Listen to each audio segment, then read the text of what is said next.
something's not right. I mean,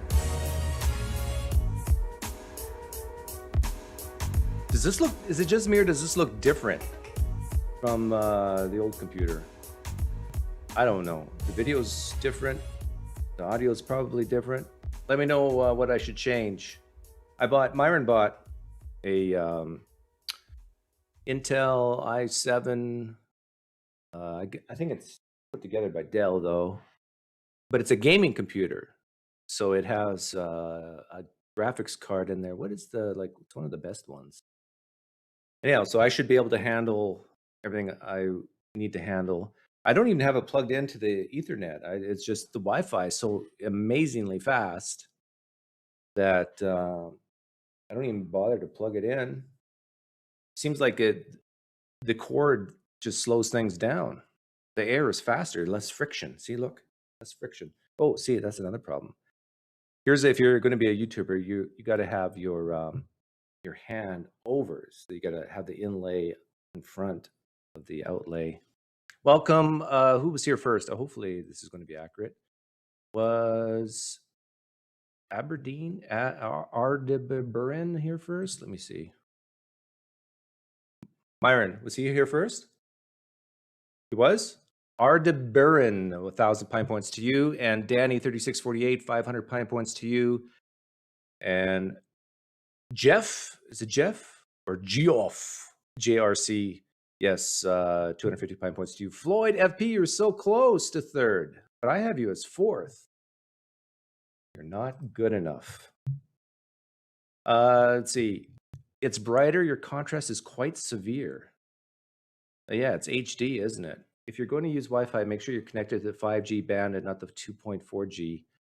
Well, I did an internet test before I went live, and it's like it's downloading at, what did it say, 240, 300, and uploading at 20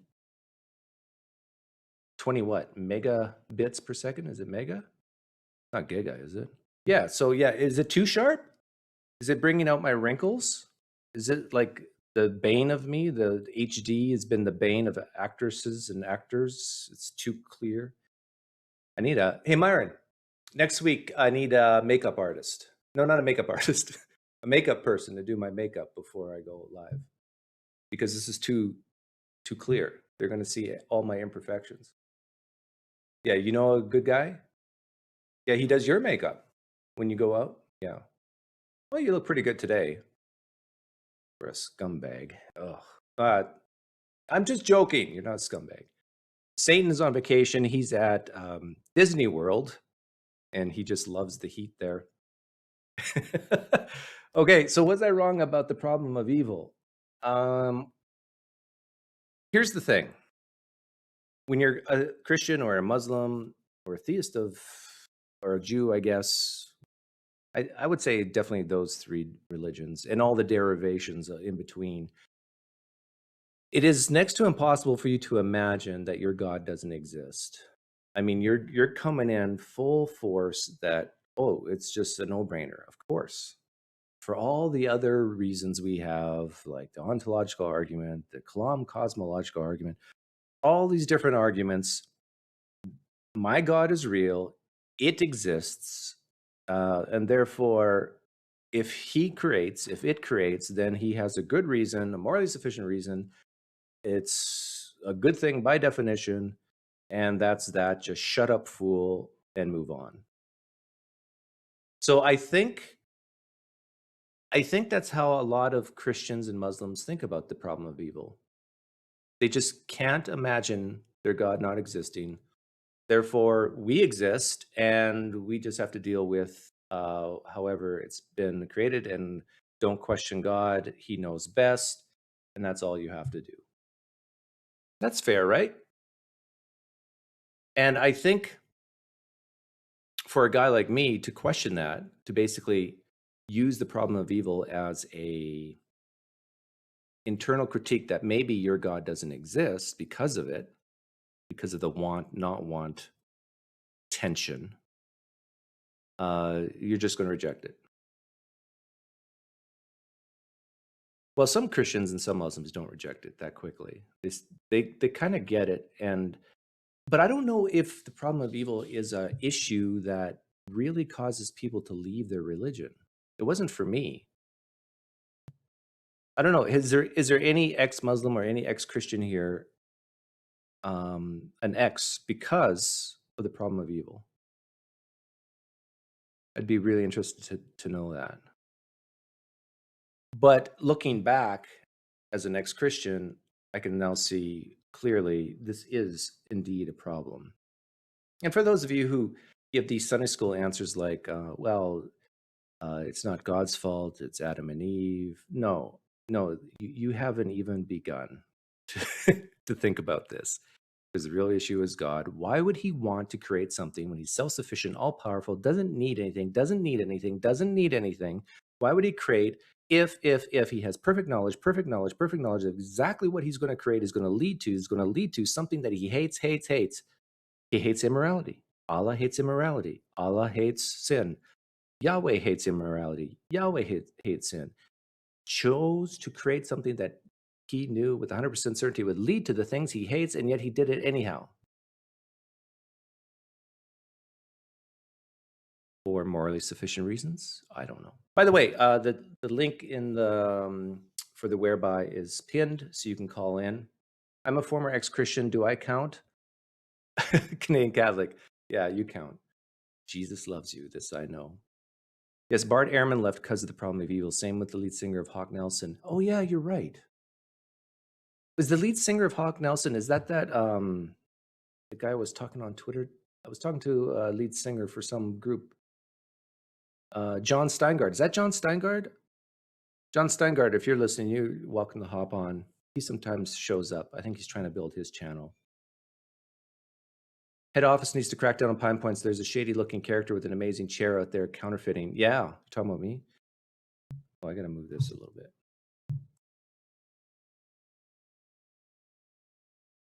Why would create is a good question. You should have started from there. No, I kind of did, didn't I? Or which time do you mean? I've talked about this topic to many people many different times. But yeah, you don't even have to talk about sin or evil or hell. You can just say, why would a all-powerful God create anything at all? Because as soon as you give a reason, see if you agree with this, Muslims and Christians. As soon as you give a reason why a God would create anything at all, that reason puts tension on the omnipotence of that God. For example, if you say, well, God wanted to share his love or share his justice or share any attribute of himself to others. But why? You're admitting that this God is a little tiny little bit needy? No, I'm not admitting it's God's needy. I'm just, it's nice, right? Nice to share your attributes. Yeah, but at what cost? Even if the problem of evil would hold, let's say there's billions of people on the planet. If just one person either ends up in hell or ends up with bone cancer or anything negative that our intuitions would say negative, and even the God would say is negative, like being immoral is negative, it's bad. If that happened to just one person and all the rest of the people never, ever did anything like that, and it was all glorious, you got to keep in mind, this God did not need anything. And so that one person, compared to the billions of others, makes the problem of evil still a problem, and that this God shouldn't have created at all. Because it doesn't need the billions of people to worship him. Doesn't need the billions of people to be in heaven. That one person, just one person alone, makes it all a problem. Okay, now Christians and Muslims, of course, they spend hours and hours and years talking about this and trying to come up with answers. I found this from Apologetics Squared. This is from January 5th, 2021. He's been on my channel a while back. Remember, he's the guy who wasn't prepared to talk about Jesus and his resurrection. Poor guy. But he ended up doing it anyhow. I feel a little bit sorry for him on that interview, but it ended up okay. In fact, Apologetics Squared, if you're here, you can come on in. And if anybody wants to tweet him, I forgot to tweet him. Feel free to tweet him, and maybe he'll join us. But I'm going to take a listen to, January 5th, 2021, and see what he has to say about the issue of basically existing or not existing. How do I feel about being called Mr. Icky? Oh, it's kind of cool in a way, but I want them to be consistent. Like, if you're going to call me Mr. Icky, then call me Mr. Icky all the time. I want to talk about a specific hypothesis coined by Alexander Proust as the horrific thesis. Many of us seem to believe it without even questioning it. So in this video, we're going to do just that. We're going to question it. You see, Orthodox Christianity includes many various doctrines, including the doctrine that there is a hell. This is probably one of the hardest Christian doctrines to defend. But that's actually only... It's interesting that a Christian would admit this. And this is one of my strategies with Christians, and I think it's a good strategy with Muslims too. Get them to talk about hell. Get them to admit that, like, if you pose a question, why should anyone worship Allah? Why should anyone worship Jesus, Yahweh? Why? Why should anyone even care about Islam or Christianity? Why? Why care? They can talk about the fabric of morality and society. They can talk about things like that. It might lead to better outcomes. But what it really boils down to is hell, and they don't want, at least a lot of them don't want to talk about it. Some of them will. The Calvinists will. And Muslims tend to almost be proud of hell. Only because the doctrine of hell usually includes the horrific thesis. If one gets rid of the horrific thesis, then hell is not a very difficult doctrine to defend at all. So what is this horrific thesis? Well, it's simply the idea that being created and going to hell is worse than never having even been created at all. The horrific thesis is being created and going to hell is bad compared to being created at all. How can okay, this is the difference between us human beings, I guess, between me and Apologetics Squared, between me and some Muslims. This is basically the exact same question I posed on the Thought Adventure podcast. Two worlds. Here we have a world of creation and hell, and here we have a world of no creation. In both worlds, you have Allah, you have Yahweh. How can you say that created beings in hell is better? How could you flip this versus not being created at all? Again, this is something that I think a lot of Christians and Muslims can't comprehend. This whole idea that maybe non-existence is better than existence. If you have these concepts of hell, pain, suffering, sin, all these bad things. Because it's not like, let's say you're a Christian listening right now, and you love Jesus, your life is going well, you feel fulfilled, you have hope, meaning, and purpose. Same with you Muslims. Let's say you're a Muslim listening. You feel like you have hope, meaning, and purpose, and you feel joy when you worship Allah and do His will. Keep in mind, if you were never, ever created, you wouldn't be missing any of that. You wouldn't be thinking, oh, I wish I would be doing that right now. You wouldn't exist. You would have lost nothing because you would have never, ever existed. It's not that hard to grasp that, right? Now, the horrific thesis, if true, causes a lot of problems. If Jim is created and goes to hell, does God love Jim? Is the fact that Jim exists fair to him? Is it in line with God's morally perfect nature to create Jim? Now, you could probably say that the horrific thesis is true and come up with the coherent answers to all these questions. But, in all likelihood, such answers are either going to be counterintuitive to some extent, or else just downright implausible. Okay, so does God love someone if He creates them knowing that they will end up in hell? Is it fair for God to create someone knowing with 100% certainty they will end up in hell? Is creating someone knowing with 100% certainty that they will end up in hell moral or a good thing? Now, if you're a Christian or a Muslim and you believe in the traditional form of hell, you're forced. You have no free will. You're forced to say, of course so. Of course it's fine. Of course God still loves the person. Of course it's fair. because you're defining fairness and love from your God to begin with. So whatever this God does is just good by definition, and you just got to shut up and take it. But maybe your God doesn't exist. Maybe these are good questions to ask to show that your God doesn't exist. So it would be really nice, and it just seems more in line with the nature of God, if we could just outright reject the horrific thesis. Now, if the horrific... What did he say? Right, implausible, coherent answers to all these questions. But, in all likelihood, such answers are either going to be counterintuitive to some extent, or else just downright implausible. So it would be really nice, and it just seems more in line with the nature of God, if we could just outright reject the horrific thesis. It'd be really nice and more in line with the nature of God if we could reject the horrific thesis. What? Well, maybe the God you worship does like sending people to hell. Maybe your idea of God is wrong, Apologetics Squared. Maybe this God exists and the horrific thesis still exists alongside your God. In other words, maybe your God, from at least some people's vantage point, is indeed evil and not worthy of worship. And that's a thing I brought up with the Thought Adventure podcast, is, even if it's not a contradiction, if I do an internal critique and define good the way you guys define good, the question still remains, why worship this God? And I know the answer to that question. They didn't give it on the show, but the answer to the question is they're scared. They're scared that if they withhold their worship, they too will end up in hell, and they don't want to go there.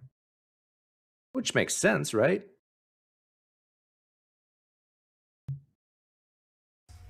Now, if the horrific thesis is false, then that means that it is either better, or just as good, to go to hell than to have never existed.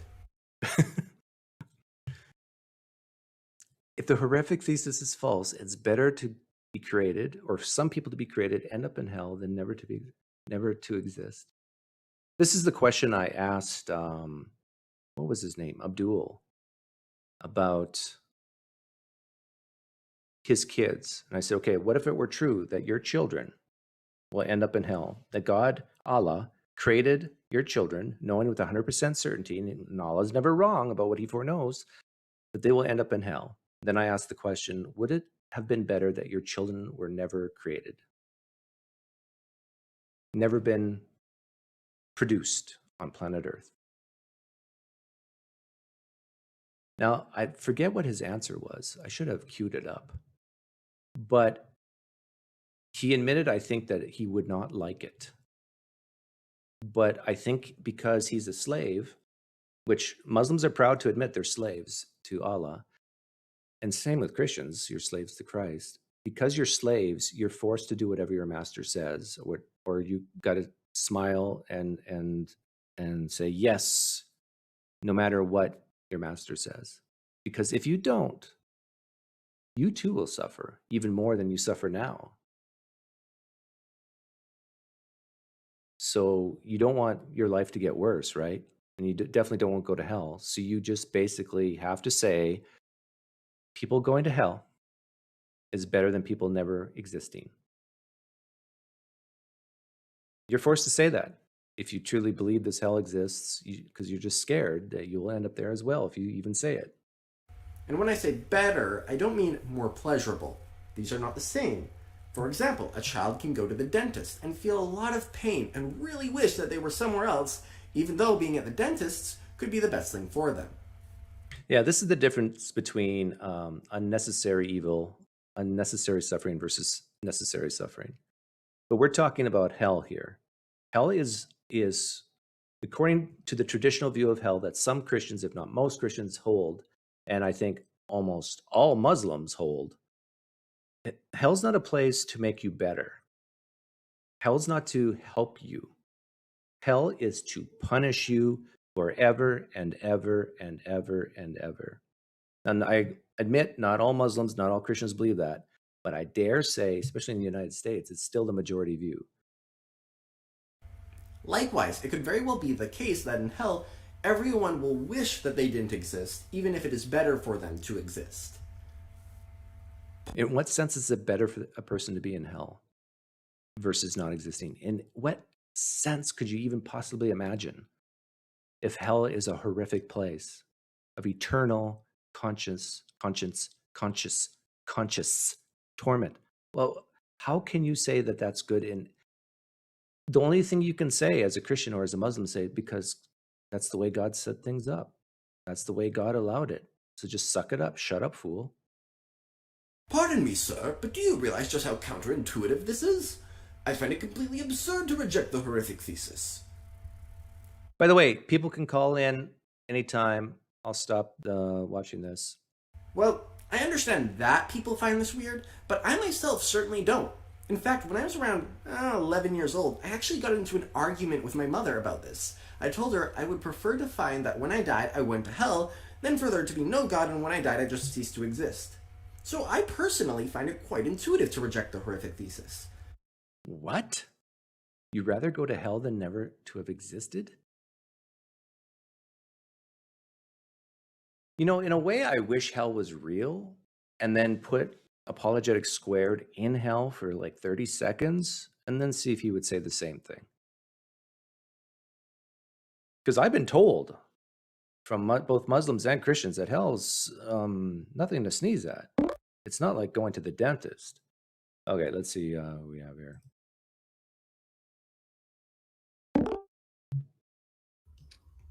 Hey, Doug.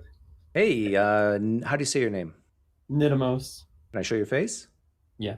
Nidemos. I've never talked to you before, have I? No. Okay. I've sent you a super chat. Today? No, a couple weeks ago. Okay, well, thank you for that. Mm-hmm. Are you a Christian, Muslim? I'm a deconverting Christian. Deconverting, meaning you're in the process. Mm. How is the problem of evil part of your process? I would say, like, if it definitely like constituted some of my process, like like thinking of myself as like evil and horrendous and kind of like broken, and like being confronted with that, and like intense feeling states and some suicidal ideation that I was experiencing precipitated it. May I ask what type of Christian you were or are? Yeah, Protestant, evangelical, non-denominational. Okay. And for how many years? Most of your life? No, I converted like by choice, I'd say, like in my mid-20s. Mid-20s? Hold up to your theory. PineCreek theorem? Was it really? Kind of 18 to 24, when my world's upside down already, a group of people that were like really kind of zealous for it got in my life and led me to believe it was true. So you found a Christian woman, you married her, Mm-hmm. and Probably some pictures of my kids up there. You've been married for about 12 years? 10. 10 years? No, 11. Ooh, 11 years. Yeah, I was only 1 year off. And you started doubting how long ago? Like 6 months, 7 months ago. And what was the first thing that caused you to doubt? You said it was the feeling of just being dirt, or? Yeah, so like I had like a lot of mental health issues as like the result of like working remote, being socially isolated, things like that from the pandemic. And those made me go, okay, I can't operate my faith on feelings anymore. Like if I'm just going to be this emotional wreck over all kinds of stuff in my life, Christianity can't be about feelings. And my Bible study group was going through Joshua at the time. And I'm like, let's see what the evidence is for the conquest of Israel. Let's see what the evidence is for the historicity of the Old Testament. And that started falling apart a bit.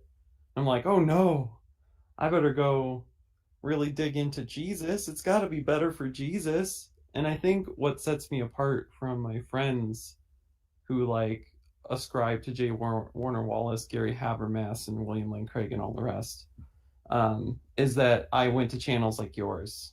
I went to channels like Apologias and Vice Rhino, and really started to not just be like, oh, they're too skeptical, oh, you know, they're predisposed to naturalism, which is the rote lines that I'd get from like our Bible teachings or whatever. And just be like, no, wait a minute, like, what is more plausible here? The things that they're saying or the things that I've been saying? Yeah. And I'm like, oh, shit. But something can't come from nothing. Right? These are the probably internal struggles that you've gone through, and a lot of people who are in the process of deconverting go through. They see the problems with their holy texts. They start to question their deeply held beliefs, but then they step back and say, but isn't it amazing that we're here? Isn't it amazing we have consciousness and we're talking to each other? And doesn't the universe look finely tuned for at least us? And then you start going, well, maybe there is a God. So what I say to people who have this internal conflict is say, keep God in your life. I mean, keep a idea of God in your life, but it's pretty clear that the religions of the world are definitely flawed and probably wrong, dead wrong. Yeah. And, it's really hard. Like, I still have my theist friends, and they're really trying to talk me back into it. Why do you think that is? Well, I describe, so some of my church community has gotten what I like to call relational Alzheimer's, where as soon as like your friend is in this level of doubt and skepticism of the New Testament and believing it, it's like all the years prior don't matter. They become a week one atheist, and you go through all the arguments like I've never heard them before. And so that's been tough. But the other thing is, like, it's a lot easier for, like, one close friend of mine I was talking with, he's like, well, I think you're sick until you get to heaven. And I had presented him like objections to like the New Testament and things like that. But his main thing was, I think you're sick until you get to heaven. And the only way you're going to get better is by reinvigorating your relationship with God. And I'm like, isn't it a lot easier to when say he said that sick, was he saying that sick in sinful, born with a sinful nature type sick, or was he referring to your mental illness? Maybe a little bit of both. Okay. Like that I'm letting, therapy and counseling and human psychology get in the way of believing or something. But I told him, I'm like, no, that doesn't help. Like, I'm willing to set all that aside and evaluate the case, the documents and stuff like that.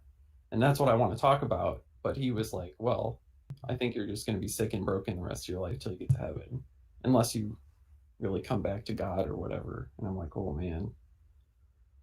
That to me, after watching your channel, was like, this is really about feelings for him. Has your life gotten better or worse or the same since you started to severely doubt Christianity? Worse.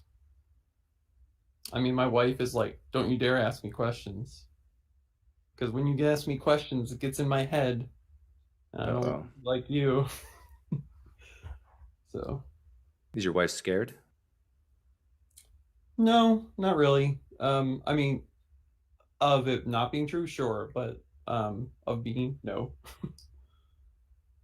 How old are your kids? 2.5 and 4.5. Oof.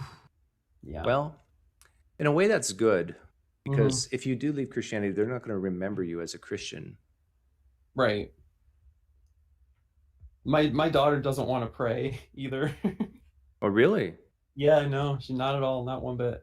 I'm like, it was like a nighttime ritual for us for a while, and then I stopped doing it because she just didn't seem receptive to it anyway. But then I asked her one night, I was like, hey, do you want to, recently, I was like, do you want to pray? She's like, no, maybe when I'm 5. I'm like, this is why I asked if your wife is scared, because she might be sensing that you will lead the children astray. And I try and reassure her, like, I want to say that I want to have like your philosophy on it, kind of. If they have questions, I'm going to ask them questions back. and then we'll make it a discussion. It's not going to be about winning them to a side or something for me. One thing that you didn't ask for advice, but I'll give it anyhow since it's my show. But it is your show. Thanks for having me on. Reassure your wife that you love her and that you're there for her, and that because of the struggles or what you're going through now is happening, that will not impact the family unit as far as you being there or not being there. Right. She needs to know that you're going to be there. Mm-hmm. Now, that being said, there are some spouses who would say if you do leave Christianity, it's better you do leave because I don't want our children being led astray. And I hope your wife is not someone like that. No. Okay. The D word's not permissible in our house. You sound like a Mennonite. I know. But you're not? You know, it's really funny. I went to a Mennonite college. Oh, you did? Yeah. Are you in Canada or US? US. Northern US? Ohio. Okay. Yeah, that makes sense. Yeah, what do you think of Mennonites? They're a funny bunch. Yeah, me and Apology are. They had a statue of Menno Simons. Oh my goodness! No, that's hardcore. But let me ask you some direct questions and give me direct answers if you can. Mm-hmm. Do you believe Jesus Christ rose bodily from the dead? No. Why not? I think that the New Testament documents are a growing legend. I think that while Jesus may have been a historical person, that the idea that God needed for some whatever reason to wait 60 years to communicate that this amazing event happened in a way that would transist, over 2,000 years, it seems incredulous to me. Like, this is the most important event in human history, and why not record it? What about the eyewitness accounts? The idea that they are eyewitnesses 60 years removed from the events outside of their average lifespans of the time seems a bit incredulous too. What about prophecy? In Psalm 22, you have to go looking for the blood. It's not there. What about changed lives and people willing to die for what they saw? I would cite I don't think we don't accept the documents that purport martyrdom for most of the disciples as history in any other case. Just maybe two of them, right?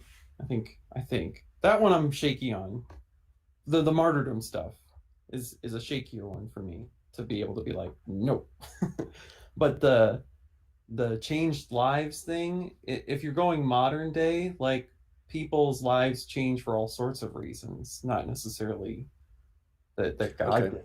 So it sounds like you have rejected Christianity not because of your feelings, but because you don't think the evidence matches the claim. What about Judaism? Why aren't you a Jew now? The same would go for the historicity of the Old Testament. I don't think it lines up with the archaeological records at all. And what about Islam? You don't think God spoke to an angel to a man in a cave? with documents that are 300 years past his lifetime? Yeah. No, thank you. So when I add Christianity on 60 years, I can't accept Islam on 200. So when I asked you, do you believe that Jesus Christ rose bodily from the dead? You said no. Is there any part about Christianity that you still hold? It's so tempting to try to reach for things like meaning, value, purpose, and morals, because so many people around me are already acclimated to those things, and are sincere about them. It's really hard to let them go. And there is the pervasive kind of just as you can be wrong about atheism, I could be wrong about Christianity, right? Like, could still be true. So where do you think you would get your hope, meaning, and purpose now if you aren't a Christian? Yeah. I think from listening to your channel and watch you interact with people, I really do feel like there's a place for a person to become okay with their temporality, the finitude of their life. And it seems more adjusting to me to be able to accept that as a possible truth. Like, it's true that I'm a finite person and there will be no infinite consequences. There will be no infinite significance. And I just need to continue. Like, it's just the nature of the case. I can't change it. Like, just because it doesn't feel good to believe that, it doesn't mean I should kill myself. Is there a part of you that does want to go to heaven? Sure. Yeah. But I mean that not in Forever? no. I mean that in, like, it has to be like, oh man, heaven has its own problems, even in Christianity. From all the study that I've done, I've never been able to even get my head around heaven, but it would have to be a place in which there is no suffering, and yet free will can make sense. Because free will doesn't make any sense in heaven. If by free will the Christian means anything resembling what we have in this life, because then you get into, can you sin in heaven and all this other junk, and it's like, what? Okay. When you first came on, you said you were in the process of leaving Christianity? Mm-hmm. I feel like, mostly gone, but yeah. So I'm not hearing any part that's left. Do you want an opportunity?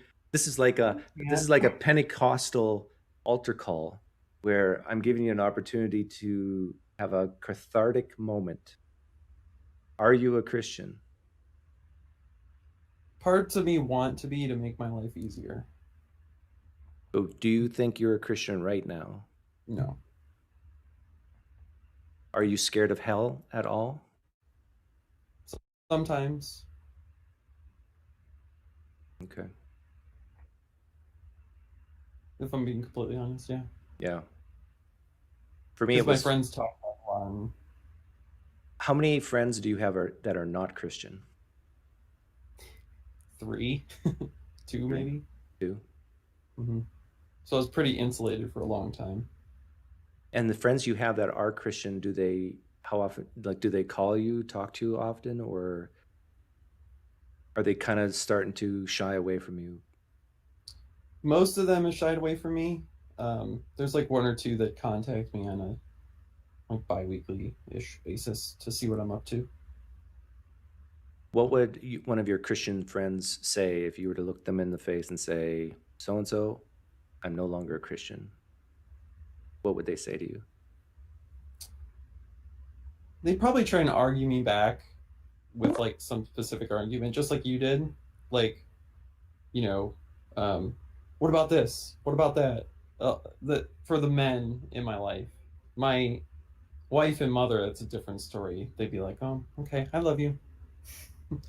I support you. You're going through a journey. Let's figure this out together, and I'm not going to disown you, which is nice. Do you play poker? No, I'm terrible. Well, learn how to play poker if you want a nice community of people. Mm-hmm. Poker nights, Wednesday nights, email me, and that might help bring some community into your life that might be needed. That would be great. Yeah. Okay, well, thanks for hopping on. Well, thanks for having me, Doug. Okay, take care. Yeah, bye. Thank you for the donation, Aaron. I saw your donation. Yes, poker. That's why I mentioned poker. And thank you, Leslie. I hope your guest will prepare well for mental health struggles before leaving. Loneliness and meaninglessness can be tough. I think he's already left, Leslie. But keep watching the PineCreek channel, and that's what keeps you sane. Brent, Kalar, I know you. You're here to lead them back to Catholicism, or to Catholicism from the Protestantism, right? My head's bigger than yours. That's not good. You're fine. It already just reinforces my bad image with you, so I need to shrink my head. I don't. You don't have a bad image with me. Oh, good. You don't have a bad image with me either. Am Yeah. I lagging? Am I okay? No. My new computer that Myron bought me is doing wonderfully. All right. So we're talking problem of evil, huh? Yeah, we're talking about the problem of evil. So and these are just thoughts, and these are no doubt going to seem half-baked to you, but I think that to begin with, the Christian has resources that maybe the Muslim doesn't have for responding to the problem of evil, based on the idea of kenosis, the self-emptying of God. You know what I'm talking about? Well, I'm still. I disagree with. Where's that? This is what I'm referring to. I actually think Christian Calvinists and Muslims do have an advantage over the other types of Christianity. Because basically their answer to the problem of evil is, shut up, fool. We exist, God made us, deal with it. Right, but that's such a rude answer. I think actually that's probably the only answer they have. But then at that point I would say, well, why worship this God? Okay, so I think that what I was going to say about the advantage of the Christian is, and it may be that the Muslim or the Calvinist, which I guess is a type of Christian, has other types of advantages. But the one I was thinking of, based on this idea of emptying, so the Trinitarian idea is that God the Father completely empties himself into the Son, completely gives himself to the Son, and thereby the Son proceeds from the Father, according to the traditional creed. The Son arises through this complete emptying of the being of the Father into the Son. And then the Son gives himself back to the Father. And this is during the incarnation. This is, of course, in Jesus' complete obedience to the Father. Okay, hang on. Before we go on, is what you're saying now an answer to the problem of evil, or an answer to how to deal with the problem of evil? It's an answer that is specifically designed for dealing with the problem of evil in the form that you've been posing it in recent videos as the problem of why create it all if you're going to create suffering and evil. Okay. And so the idea is that the creation, even though it is a free creation, is a creation that is very fitting for the Trinitarian God's nature, because it involves, once again, a kind of emptying out of the divine nature into something that is an object of love for the divine nature, in this case, the creation. Okay, now when I hear that, I'm thinking this God's needy. He needs to empty himself. In a sense, you can say he needs to empty himself, but this is just to say, one way to look at this is to say that we're kind of shifting the mystery or the question from the problem of evil to the problem of the Trinity. Because this is just the Trinitarian idea of God, that God No, see, to me, the Trinity is irrelevant, because whether God comes down in flesh, the problem is, why create anything at all if this God knows with certainty it's going to lead to something that it hates? Immorality, sin, evil. Why create anything at all if this God knows it's going to lead to that? And he doesn't want that. Because he also knows from all eternity that he will send his only begotten Son to redeem that evil. That's irrelevant, unless you're a universalist. Are you a universalist? Okay, let's table that for a second, okay? Okay. Because even if you are a universalist, you're still not out of the woods, because then you got the problem of earthly suffering and so forth, even for people who are saved. So, anyhow. So you could have a point. A lot of this is going to have to do with what you think about, the balancing of the scales of justice through retribution, for example. Just was one example, or other forms of restitution, where you could think that, okay, something is evil and bad, right? But there can be a restoration of that evil or badness. But you don't need restoration if you don't have evil to begin with. Right. So that gets to the question of, is it better to have never loved at all than to have loved and lost and maybe been restored to your love? That kind of question, right? So I agree. I would say it is better to have never have loved at all than loved and lost when it comes to the eternal damnation, and even the gratuitous pain and suffering here on earth, if this God didn't need to create in the first place. It's just like, we're not going to miss anything because we've never been created. To have loved and lost and then had your love restored was what I said. I added a little bit something to it because obviously to be lost is sort of, a no-brainer to say that's bad. But if you had loved, you lost, so that's bad. There's a moment where of intense pain of having lost your love, but then it was restored. Okay, but not for everyone. Than to have never loved at all, or just loved, and then but without having gone through. Even if I were to grant that makes it worth it, you love, you lost, and it's been restored. What about for all the people that it's not restored? So then this gets back to the question of universalism. In other words, is that what you're getting at? Yeah.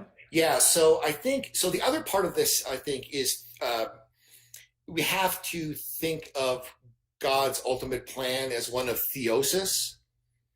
The famous line from St. Athanasius that why did God become man? God became man so that man might become God. This is more famous, I think, in the Eastern traditions, maybe than in the Western tradition. This is theosis or deification. Oops. We're back to that word. That's what I'm talking about. Are you familiar with that? Well, what does this have to do with God creating people that he knows will end up in hell? Because he wants us to freely choose to participate in the Trinitarian life of God. But he knows that won't happen for probably some, if not most people, yes? Okay, so let's table that question for 1 second. Just to explain a little bit more about sort of like what the idea is here, which is God is a Trinity for the Christian. So God undergoes this kenosis, right? Which is a process of emptying himself out in love, complete and total giving love. Like you as a parent, if your child, you would give your child anything you could, right? But God is omnipotent. So God can give his son everything, including the being of the son that proceeds from the Father. And then the son, as a perfect divine person in his own right, gives himself back completely to the Father. But all this is irrelevant to the person who is lost, who will end up in hell. So our human destiny is to become like that, to become completely giving, completely loving, to give ourselves back completely to our fellow human beings and to... That's the utopia, but we know scripturally that doesn't happen. So why create knowing that it won't happen? Well, we know scripturally that's the promise, that it will happen. Not to everyone. Okay, so here's where now it's time for us to finally take off the table this idea of universalism. And here, I think that one has to hope that all men will be saved, all human beings will be saved. So it may involve, of course, a period of purgation, like St. Paul talks about, trial by fire. They will be saved, but only through fire. Where is that? I forget the exact scripture quote. They still have to go through fire. They still have to go through fire. So there still is pain and suffering that's part of this process, but it's a process of theosis, right? So if you think about like becoming God, so if you think about the pain and suffering that Olympic athletes go through in order to just have a little peace. No, you can't compare that. To me, this is that unnecessary suffering type argument versus necessary suffering that leads to a greater good. We're talking about you either believe that there's eternal conscious torment or you don't. And if you do believe that it exists and that some people will go there, even if it's only one person out of a billion, God should never have created anything. I think that's a very strong argument. But, and the clip, if you ever cut this as a clip, should be after the but. Okay. Because this is crucial. Because the idea is that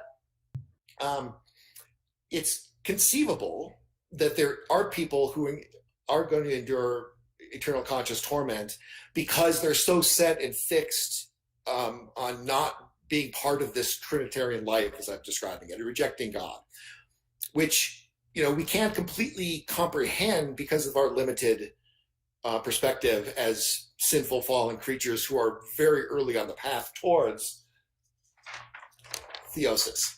But this is promised to us, and we can engage in this. Do you have kids? Yeah. You do? No, I don't. Oh, you don't have kids. Mhm. Okay. Well, think about someone you love the most. No. Don't want to do that. This is the same question I asked one of the Muslim gentlemen. And if you were to have kids or one child, but you had perfect foreknowledge that they will be born with their skin reversed, they will live 10 years of their life and then die, and every second of every day will be in pure agony, would you freely choose to bring that child into the world? So is this a question about abortion or just No. It's before the sperm meets the egg. You have control of whether or not to procreate, but you know with 100% knowledge that if you procreate in that instance, you will produce a child that will have the most severe pain that a human can imagine for its entire life, and then die early, but still years of pain. Yeah. Would you have that child? I think one thing you're doing is you're really appropriately setting the stakes for how seriously we take our Christian belief, those of us who... Would you have that child?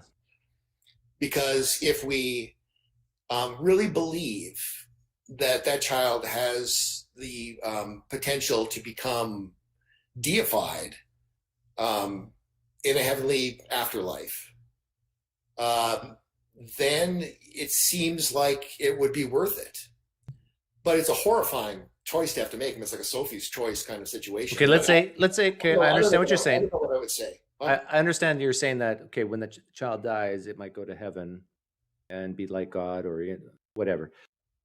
But let's take heaven and hell off the table. Let's just assume that there's no heaven and hell. Would you have the child in that case? No. Neither would I. Now let's re-enter in heaven and hell one at a time. Let's put in hell. So now hell exists, but heaven doesn't. Would you have the child now? Not, right? All I've done is introduced hell. Right. No. No, I wouldn't either. Now let's introduce heaven into the equation, but you don't know. You have perfect foreknowledge it will suffer here on earth, but you don't have perfect foreknowledge whether it's going to end up in heaven or hell. Let's say it's 50-50. Let's even give it 90-10 because you're a Christian and you're going to bring your child up in the ways of the Lord, right? But still, there's a 10% chance of hell. In your example, I think it's almost 100%. Because this child is going to die before they reach the age of responsibility. 10 years old. I can make it 20 years old. Did you say it was 10 years old? I thought it was much. Sorry, I missed that. I thought this example. Yeah, no, I said 10 originally. But I kind of tuned out because I did this example. But let's say 20 years to make sure that we're past the age of accountability. In the actual cases of this, it's much less than that, though, right? That they usually don't live very long. No, but we can imagine any scenario where someone's just basically experienced so much pain and suffering their whole entire life, die young, let's say at age 20. Now, there's a majority chance that they're going to end up in heaven, but still a significant chance that they're going to end up in hell, especially if they watch my channel. So, would you have this child? That's a tough one. Yeah, I think that you have to basically decide with what your faith is, and if your faith is weak, then you don't. If your faith is strong, then you do. Well, maybe it's the other way around. Maybe if your faith is strong, you wouldn't, and if your faith is weak, you would. Because, why would you take that chance? Your confidence should be high that, no, I'm not going to bring this child in the world if there's a chance that they're going to end up in hell. Plus, they are in pain and agony for their whole life. See, this is the problem of evil. To me, it's inconceivable that a God that is love is going to, condemn such a person who's had to suffer this way for their entire life to hell. I would say. Doesn't that seem reasonable? Well, do you think just because you go through a lot of pain and suffering here on planet Earth, that entitles you to go to heaven? Not just because you do, but if you, are offered for example, if you're offered a way in which to offer that suffering up to God as a kind of redemptive offering and sacrifice, uniting it to the suffering of Christ, then I'm confident that God would give you sufficient grace for you to do that. What if he didn't, though? What if you knew God told you no? In Doug's scenario, yeah, if they don't confess with their mouth that Jesus Christ is Lord, no, they're going to hell. I don't care how much pain and suffering they went on planet Earth. I think that there's got to be like a bare minimum of conceptual coherence in one's conception of God. And so if you believe that God is perfect love, then I don't think you can believe that in that scenario. This person is like suffered terribly for 20 years. God's perfect just, right? He has perfect justice. And if someone has rejected him, that would seem to be unjust, that God would provide sufficient grace. See, here's where the Muslims have an advantage on you, because the Muslims don't view God, Allah, as this, oh, well, he loves, and so he's going to feel sorry for this person and give them whatever, eternal life in paradise. No, I think that's an advantage for the Christian, isn't it? Well, no, because they can just say, shut up and deal with it. That's just the way it is. Whereas you are more empathetic. I'm appealing to your emotions right now, and you are resonating with it. And you and I are both agreed we would not bring this child into the world.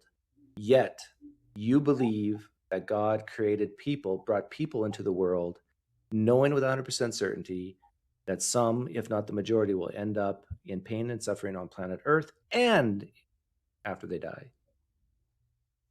Now you got to somehow reconcile that with this God being loving business. Good luck. I believe so. If you're imagining a case where someone, because of this, the immense pain and suffering, like the case you described, comes to be bitter towards God, right? And as a result, they reject God. Mm-hmm. I'm convinced that a loving God is going to provide the grace to be able to melt that person's bitterness so that they can obtain theosis. If not in this life, maybe they shake their fist at God right up to the end of their days. But that, after their death, God will understand and will provide them with the opportunity to rectify that. That's my... Do you have any scripture to back that up? I'm just curious. No. Okay. Not specifically, not specifically for that, but just the basic idea that God is love. Okay, but look at a person like myself. I have a very comfortable lifestyle. I live in the United States, the most powerful country in the world. I'm upper middle class. I'm in good health. I rejected God. Why wouldn't he show me love? I mean, give me a pass, soften my heart. Like, would you say the same thing to me as you would the suffering person? I tend to believe that that will happen even before you die. So you are kind of leaning towards universalism. Well, it's a hopeful universalism. I can't say as a matter of dogma, right, or as a matter of doctrine that, yes, everyone will be saved, don't worry about it. But I think that we can hope that everyone will be saved, and that is very consonant with the idea of a God that's perfect love. But God still respects people's freedom. But he also respects human frailty. And so the kind of case that you're suggesting where a person, they've suffered so much in their life. And of course, it's totally understandable why they might even hate God because of the suffering they've had to endure. But I think that a God who is perfect love would understand that and would give them, the opportunity to see what the purpose of the suffering was. That's the other thing. I believe there is a purpose to suffering, and the suffering leads to theosis in some way that's not.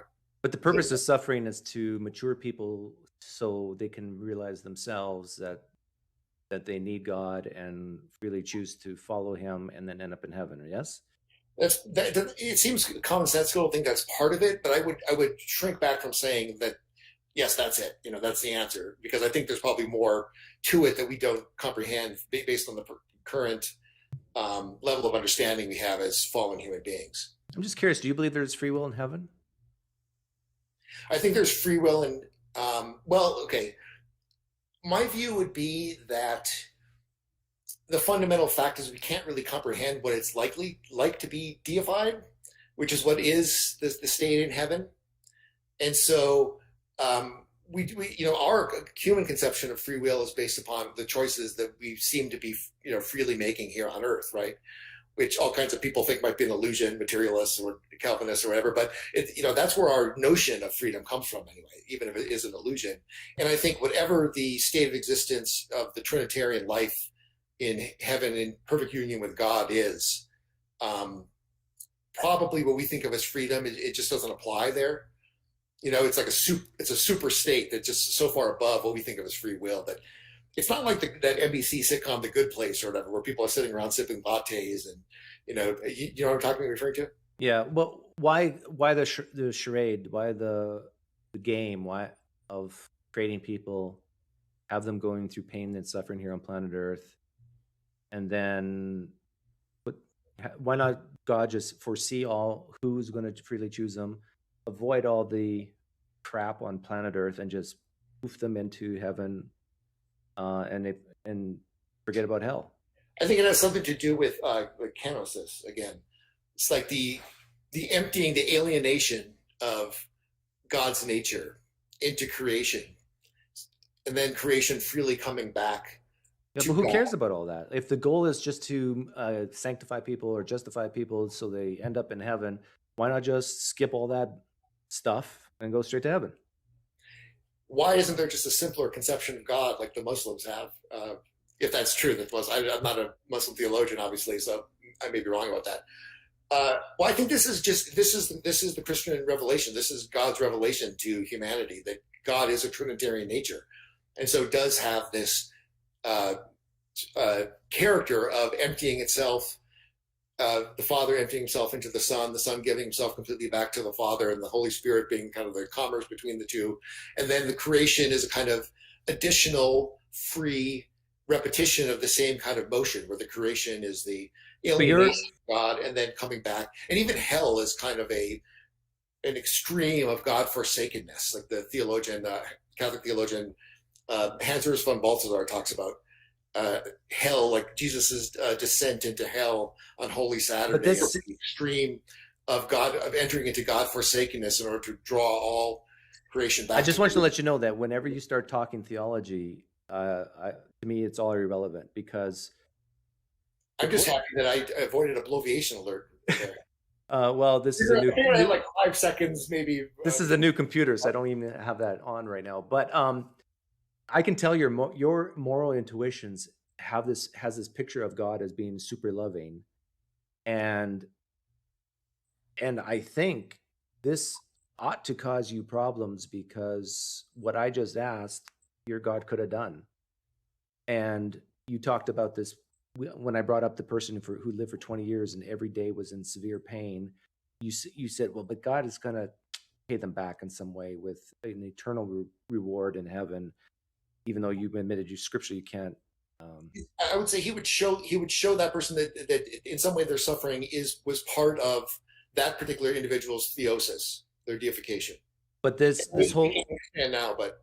whole create people on planet Earth is really not a loving thing to do. Well, I think that judgment can only be made from the perspective of the deified PineCreek Doug and the deified Brent, once we make it. Yeah, but that's a cop-out. That's basically saying it's a mystery and you're not deified yet, so you can't understand it, right? So am I being asked to agree to it's a mystery part, or there's a cop-out? Well, I know you would say at least part of it's a mystery.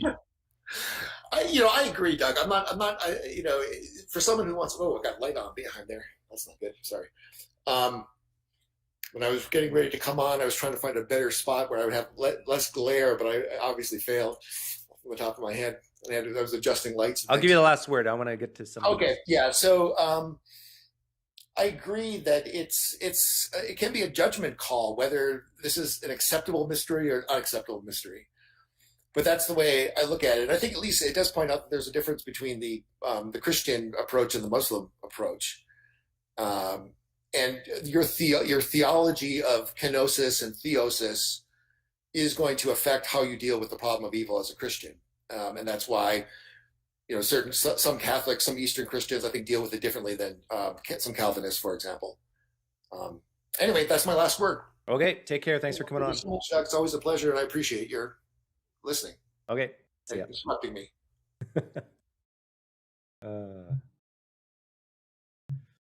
I don't know. I don't think Christians have any advantage on Muslims on this topic. Unless you're a Christian who's a universalist, you have at least that. But then you still got the problem of human suffering. I mean, suffering here on planet Earth. Hey, Bradford. Oh, hey, how's it going? I'm doing well. Nice to talk to you. Oh, let me sorry. Looks like I'm looking in the wrong direction because my camera's over there. So. That's all right. I see the word chaos on your shirt, so that means you're not. Oh, yeah, sorry. Oh, yeah, so that means you're not a Christian or a Muslim. No. You're an atheist. No, this is actually from a family vacation we took. We were supposed to come up with crazy T-shirts, and my son's sort of handle is chaos orchestrator, so we all came up with a chaos thing to deal with. I'm his accomplice because. Okay. Are you a Christian or a Muslim? No, you. No, I'm an atheist and have been involved in a lot of discussion with my siblings over the past 6 months. On this topic? On this topic, yeah. Okay. What would you like to share? Well, I while having discussion with them, I came up with a thought experiment that I thought might be of interest to you. I've been really enjoying listening to a lot of your stuff. So, what happens if your wet tissue ever actually catches fire? That doesn't necessarily mean any particular thing is true, is the problem. Imagine, so here's how the thought experiment goes. Suppose you're in church one day and an angelic figure appears before your congregation and says, I have come to share with you the real truth. This is the real truth. And it says, and to prove that I have the truth, I am going to grant all of you this ability. And this angelic figure grants all of you, the entire congregation, the ability to fly and heals all of their ills, every single thing wrong with them, regrows limbs. They're all perfectly healthy. So sign me up. Now, yeah, sounds great, right? It's like They clearly have power. Now, it says, now I'm going to tell you what the truth is. Now, before I even say what the truth is it necessarily true that what this creature tells you is the truth? No, you're right. We don't even know what it is yet. Right. So if they come forward and they actually say things that affirm what you already believe, great, you'll probably believe them. But if then they start trying to tell you things that really don't seem right, does the fact that they have all this power mean that they're telling you the truth? Yeah, I'm just envisioning the truth is the earth is flat. That's what the angel says. I go, So, what? Anyway, I just thought you might find that interesting thought experiment at some point to use in the future. Because I've always wondered, well, what's the next step if your thing actually catches on fire? The problem is that it's still knowledge based on authority. Someone has authority. You agree, sort of, that they have authority, and so you're going to believe them. Yeah, the reason why I use an amazing miracle is because that is the first step for me to have my confidence raised to even want to go further. Right. Like 2,000-year-old texts, 1,400-year-old texts. No, not going to cut it. Has to be something today that many people can witness and defies the laws of nature in some that we view in a regular way.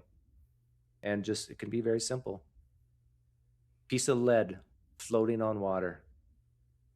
That's a good start. That'd be a great start. Yeah. That'd be a really great start. Anyhow, anything else? No, that's it. I just want to share that. Thanks a lot for the work you do. I really enjoyed listening to you. What's that blue thing behind you? That looks interesting. This is a tiny amplifier for my electric ukulele. Oh, wow. That's cool. Yeah. Okay. Well, take care, Bradford. Oh, you too. Take care. Bye.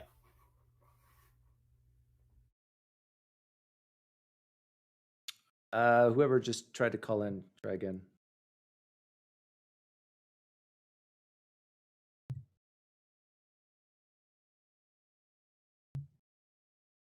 Or don't. I want to get through this thing here.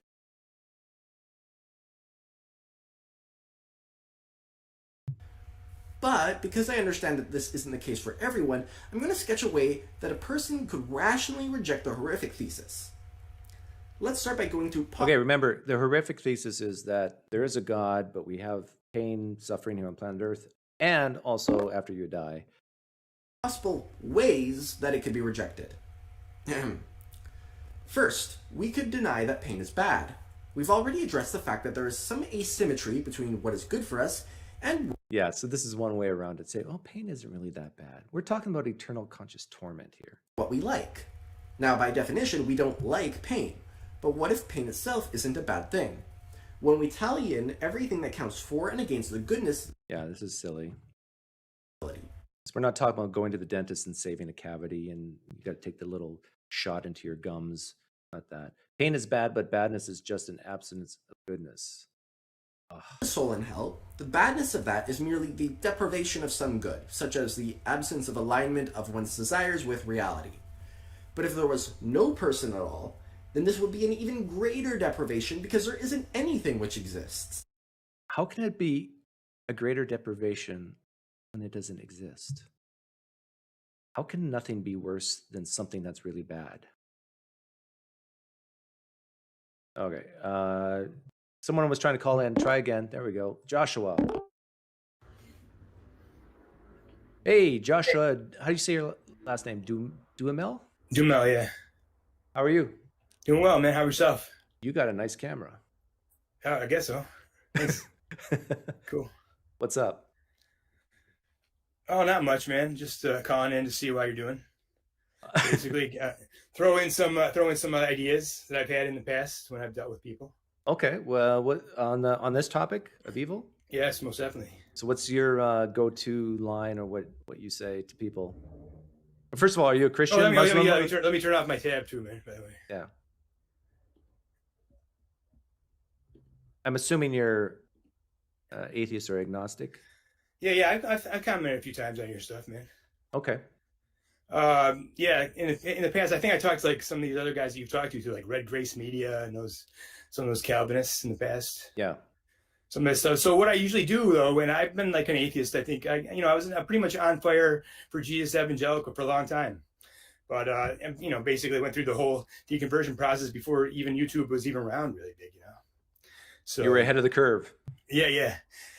It was tough. It was a tough deconversion, obviously, but so when I got out though, I was really zealous, to be like evangelical, from my new position, and I would talk to a lot of people, a lot of Christians, a lot of pastors and stuff like that, but. I think this suffering is a big deal, especially when you're talking about, like I said, heaven, things happening after, right? So one of the things I think you kind of touched on with like that one caller that was talking is like a lot of things with like age of accountability, what's going on with all that Brent, stuff. Yeah. Yeah. And so one of the supposals, to use like C.S. Lewis language, I usually use with Christians. I say a supposal. I say, so you have all these people, all these Jews that die in the Holocaust. Most evangelicals think, well, Jews don't accept Jesus, they go to hell. I mean, that's just the truth, right? Oh, yeah. And the problem is, all their children that didn't reach the age of accountability are all up in heaven because they didn't hit the age of accountability. So, well, the 2-year-olds, okay, so they got gassed. They're up in heaven, okay? The ones still inside their mom's bellies, they're all up in heaven. Maybe the 5-year-olds, the 10-year-olds, whatever age you think it is. So they're up there. But then the Christian goes up to heaven. He dies. He sees all these Jewish kids up there.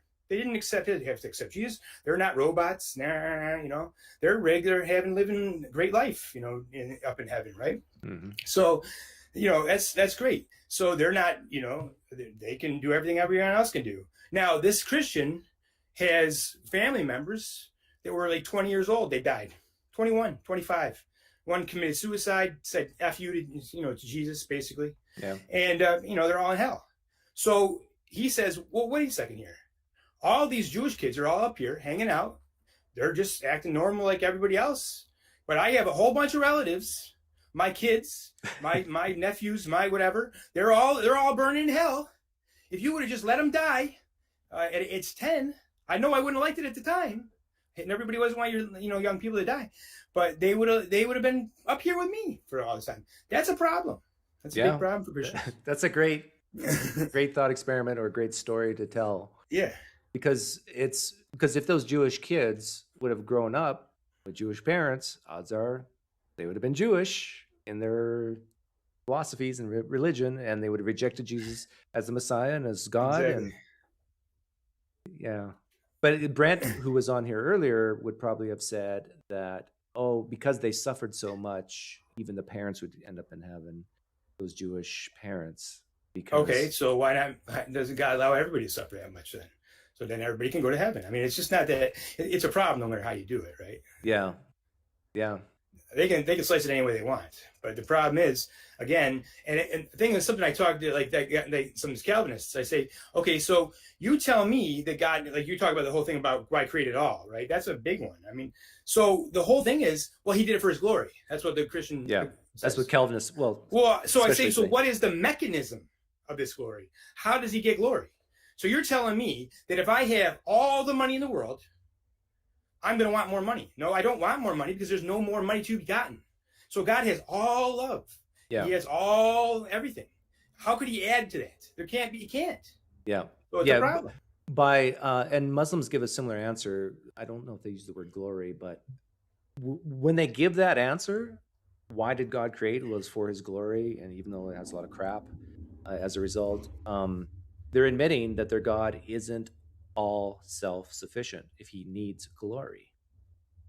Right. But they would say he doesn't need glory. He just does it for his glory. But even then, like this is like becomes word games. What I ask is, what is the mechanism of that? How does that give him glory? Yeah. How does that make him better? Right. Exactly. Or more fulfilled or. Exactly. So when you say more, that means there's something more to be gotten. So it means he doesn't have all fulfillment.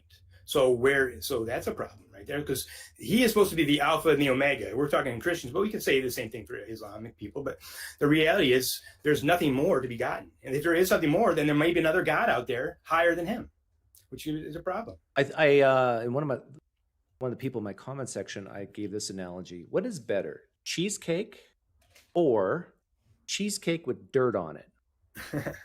Good. And cheesecake is God, and the dirt is sin, evil, suffering, pain. For sure. Why would you ever create cheesecake with dirt on it when you can just have cheesecake? There's no reason for God, if this God exists, all powerful, all knowing, there's no reason for it to create. Absolutely zero. Who cares if some people will be worshiping him and so forth? You still got dirt. Right. Right.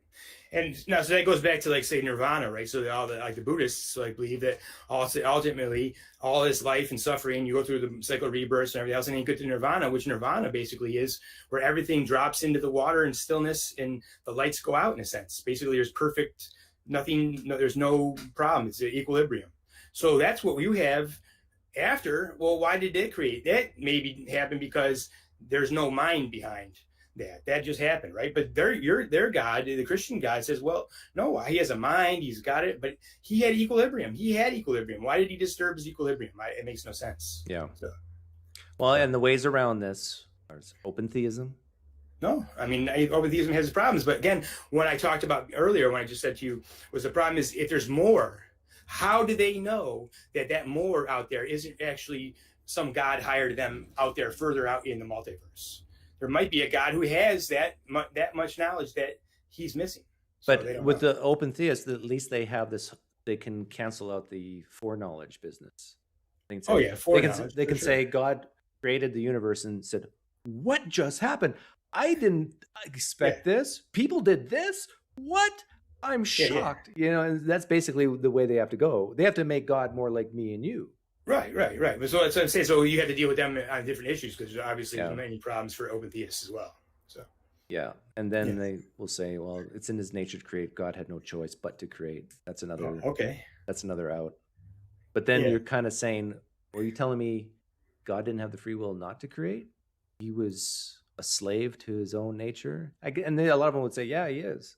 But honestly, Doug, this is not a problem when you're talking to any regular Christian. Like if you're talking to the nerds that call onto this show, yeah, of course, they all got other things. But if you're talking to your regular old Christian in the pew and everybody else you know from your life, they're like this. You know, they're scared. I mean, you bring this stuff up to them, and even your regular pastor who doesn't call into these kind of programs is like, they get like kind of like sick to the heart, you know, kind of when they hear this kind of stuff. Yeah. It's problematic. Well, this is why they don't watch my channel or other Exactly. channels like this. Exactly. Because it forces them to think a little bit. Most definitely. Anyhow, thanks for coming on, Joshua. I appreciate it a lot, man. Thanks. Take care. Bye bye. Let's see here. I disagree. I find it quite intuitive that badness itself is a thing. Okay, if you want to maintain that, then another possibility is maintaining that the badness of pain is outweighed by various goods, such as the good of getting to exist or the good of getting justice being served. Yeah, this is a common argument. But the thing is, for Christians especially, who believe in the traditional form of hell and believe in verses that say that narrow is the road to life and wide is the gate to destruction, is the road to destruction, there's no way you can say that the good outdoes the bad. Now, the universalists might have a case here, but if everybody ends up in heaven, you're still left with the question, why all the gratuitous suffering here on planet Earth if it's not needed? If everyone ends up in heaven anyhow, why the game of life here on planet Earth? Something like that. I disagree. It seems to me that these goods are not good enough to outweigh the badness of infinite pain. There you go. Well, an interesting answer you can give is that the punishment of hell decreases. For example, hell's punishment may cause the cognitive faculties of the damned to decrease, so that their ability to think and experience things increasingly diminishes. But if one's cognitive faculties decrease like that, the amount of pain one can feel would also decrease. Bye-bye, Pascal's wager. You see what he's doing here? He's saying, well, eternal conscious torment's not that bad because you'll get used to the pain and it'll diminish over time and it'll reach an asymptote close to zero. That's what he's saying. What happened to this infinite negative payout called hell? If you accept this as an answer to the problem of evil, you got to say bye to Pascal's wager. I wonder if this guy realizes this. If this happens at a certain rate, then this could mean that the total amount of suffering felt in hell totals to a mere finite amount. See, he even uses the word finite. Can make total pain finite. There's not an infinite negative payout then. My goodness. Okay, well, I think this is a Muslim calling in. Maybe. Hello, can you hear me?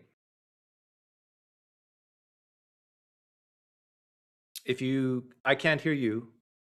So if you go to the top, you see gearbox, top right. Make sure your mic settings are set. And I'll keep you on here. I'll keep watching my video until you figure it out. This would seem to be easily outweighed by the infinite good of eternally existing. Here's another option.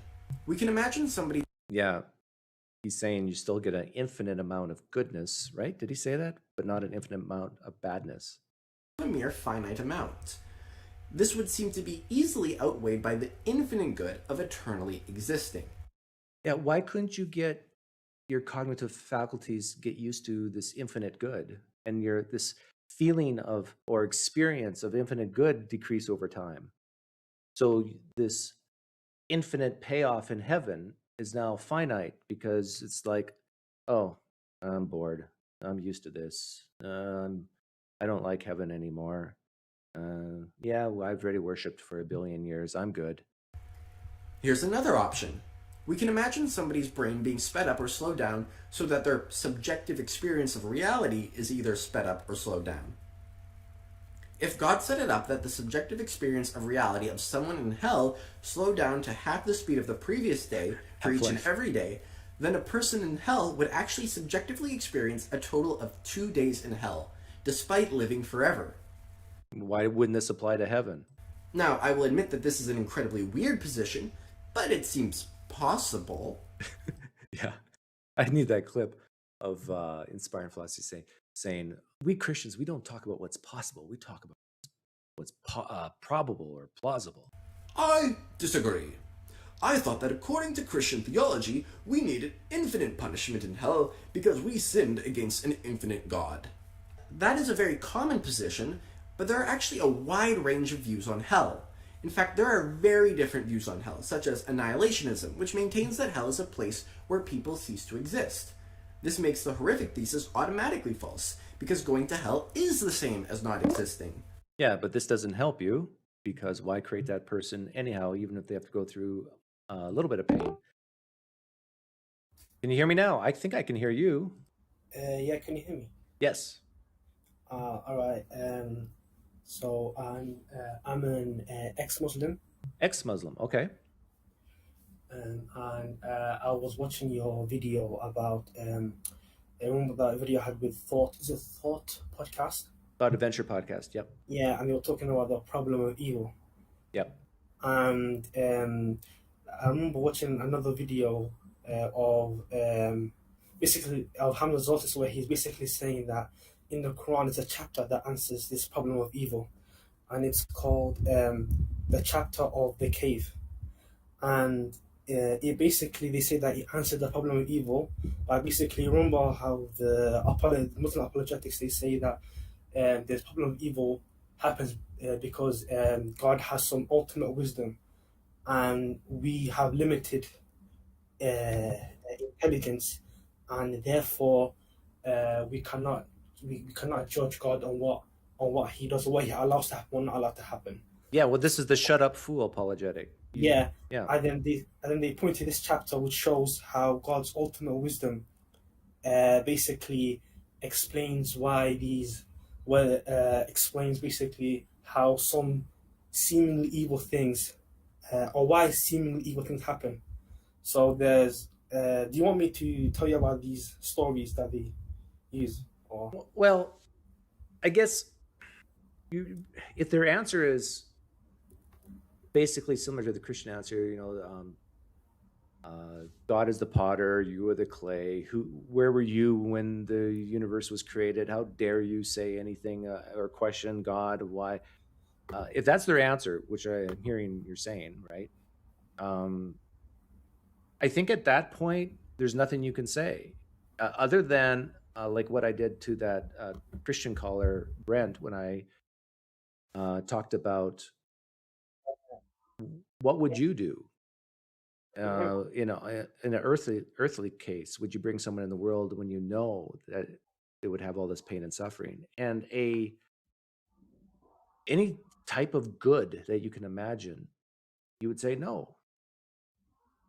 Yeah.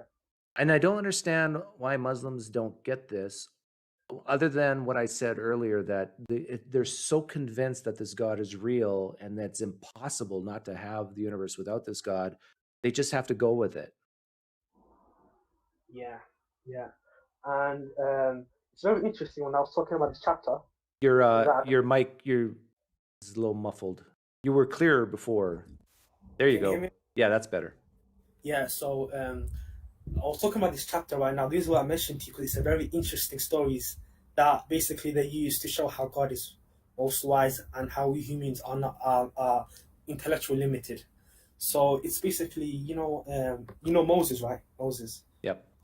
Yeah. So in the Quran, there's a story about Moses, but there's this extra story that I don't believe exists in the Bible, and it's basically where Moses he basically tells these basically the Israelites. He asked Moses, "Who's the most wisest person on earth?" And then he says that I am the most wisest person on this earth. And then basically God reveals to him that there's another person who's more wiser than you, and then that you should go and learn from him, basically. And then he goes on this trip where he takes this young boy with him. It's supposed to be I think it's Joshua, but he's basically a little kid. And then he takes him with him on this journey to meet this wise person, this wise man. And very interestingly, in this story, there are three things that happen. Number one is that he basically goes on this ship where there are fishermen fishing, and then he basically gets an axe, and he basically breaks a log inside the boat, which means that he almost drowned, basically trying to destroy this boat. Not entirely, but partially. And then basically Moses asked this wise man, why are you trying to destroy these poor fishermen's boat? And then he says, do not ask me about anything, because God gave me wisdom, so do not ask me why I'm doing these things. And then Moses tells him, okay, I'm sorry, I won't ask you about why you're doing things. I won't ask you the reasons why you're doing things. I'll just follow you and learn from your wisdom. So then he goes to now he goes to another place where he basically finds a child and then he kills him. So this wise man murders a child. And then Moses asks him, how can he kill a child? It's a very evil thing. And then the wise man, he said, don't ask me any more questions. If you ask me the reason why, don't ask me the reason why, because I am the one who God gave me wisdom, and He's not giving it to you. So then Moses says, okay, if I ask you one more time about the reasons why you're doing things, then I will leave. So then what happens is he then basically the third part of the story, the last and final part of the story, is that he basically finds a broken wall, and then he basically then fixes it. And then he says, why did he fix the wall? But yet not like, why did he fix the wall, basically? Asking the reason why did he fix that wall, and not basically ask for some money. Like, why did he not charge the people who own this wall? Why did he not charge them? Why did he fix the wall for no reason? And then, I know it's getting difficult. I know I'm rambling for a bit, but he then says, you know what, we're going to part ways. And then now he tells him the wisdom behind why he did all of these actions. And the story basically gets a bit crazy, where he says, the reason why I first destroyed the boat is because there's an evil king that steals fishermen's boats. And basically God did not want these fishermen's boat to be stolen, so he destroyed their ship. Okay, I think I get the point. The point is that this person had good reasons every step of the way, but just didn't divulge them. Yeah, basically God gave him wisdom to see things that other people could not see. But the part about not questioning, like what's the problem with questioning Allah? Like, why are Muslims scared to question Allah? I think so. I think it's like because there's a belief in Islam that we are basically slaves and God is the master, right? Yeah. And it says there in the Quran itself, he says, and the slave of the most merciful, and the slaves of God. Basically, humans are seen as slaves and God is seen as the master, right? So you don't question the master, right? Yeah. Otherwise, this will lead you to doubts, which will then lead you to go to hellfire, right? So this is why when like Moses, when this guy, wise man, was given divine wisdom, right, to carry out actions, and somehow it's people like Moses himself, who's a prophet of God, even he is not allowed to question him, like ask him why did he kill the boy. And then his reasoning behind it is very interesting. He said because God feared that the boy would apostate, because basically his parents are basically righteous, pious parents, and then basically God feared that because he knows that this kid in the future is going to apostate and be rebellious to his parents, and therefore God ordered me to kill him right now before he grows up.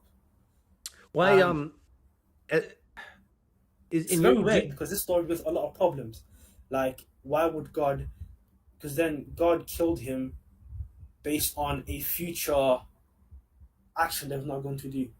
So like, this is you know how they said God's knows the future, right?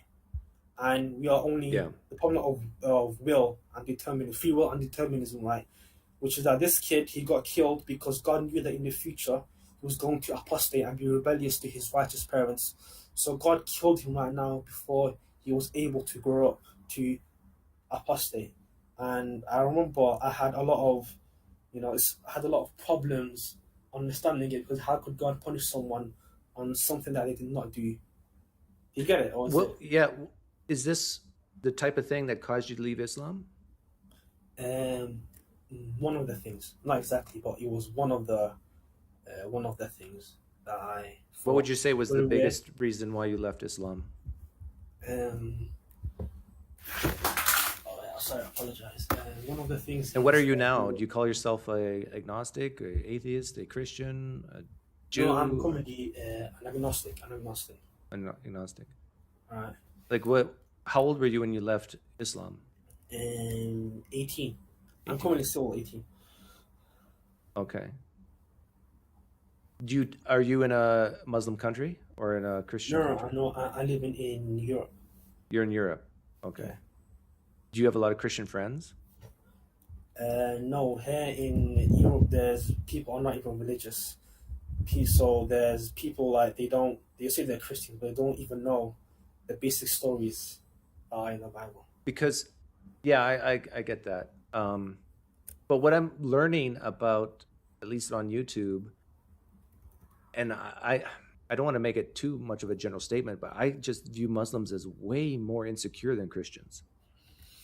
Am I wrong?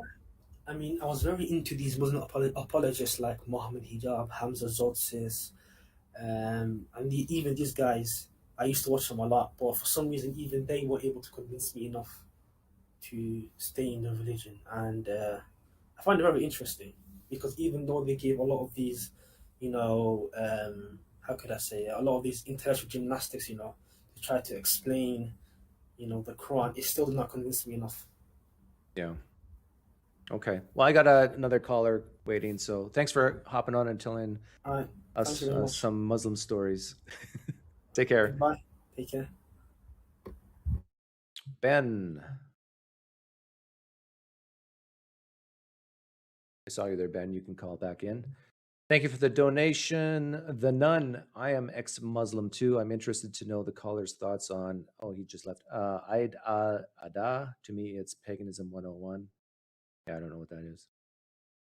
But getting back to my question to the caller, the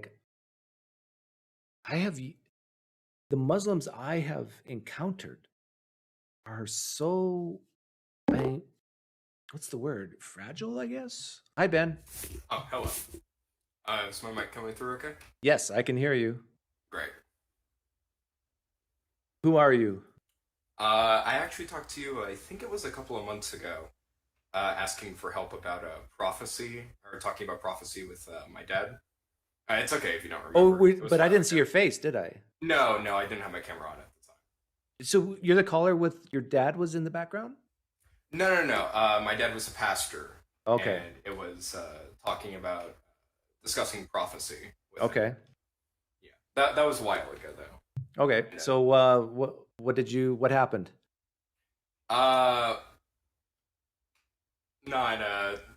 That isn't what I wanted to talk about today, but those conversations didn't go too well, so I don't want to dwell on Okay. them, Okay. at the moment. We'll talk about the problem of evil then. Yes, I did want to call in, and I wanted to provide something like a God's advocate against your version of the problem of evil. I just wanted to see if maybe a little bit of a pushback to see. This is great. Okay. Yeah, if your thinking is entirely correct. Okay. So, from my opinion, or from my perspective, it seems like your problem or your issue with the problem of evil is that it makes no sense that God would create anything rather than nothing, because creating anything includes evils and goods, and God existing by himself is only good. So there's no reason to have the evils and the goods when you can just have the goods, correct? Correct. So it seems to me that the theist has a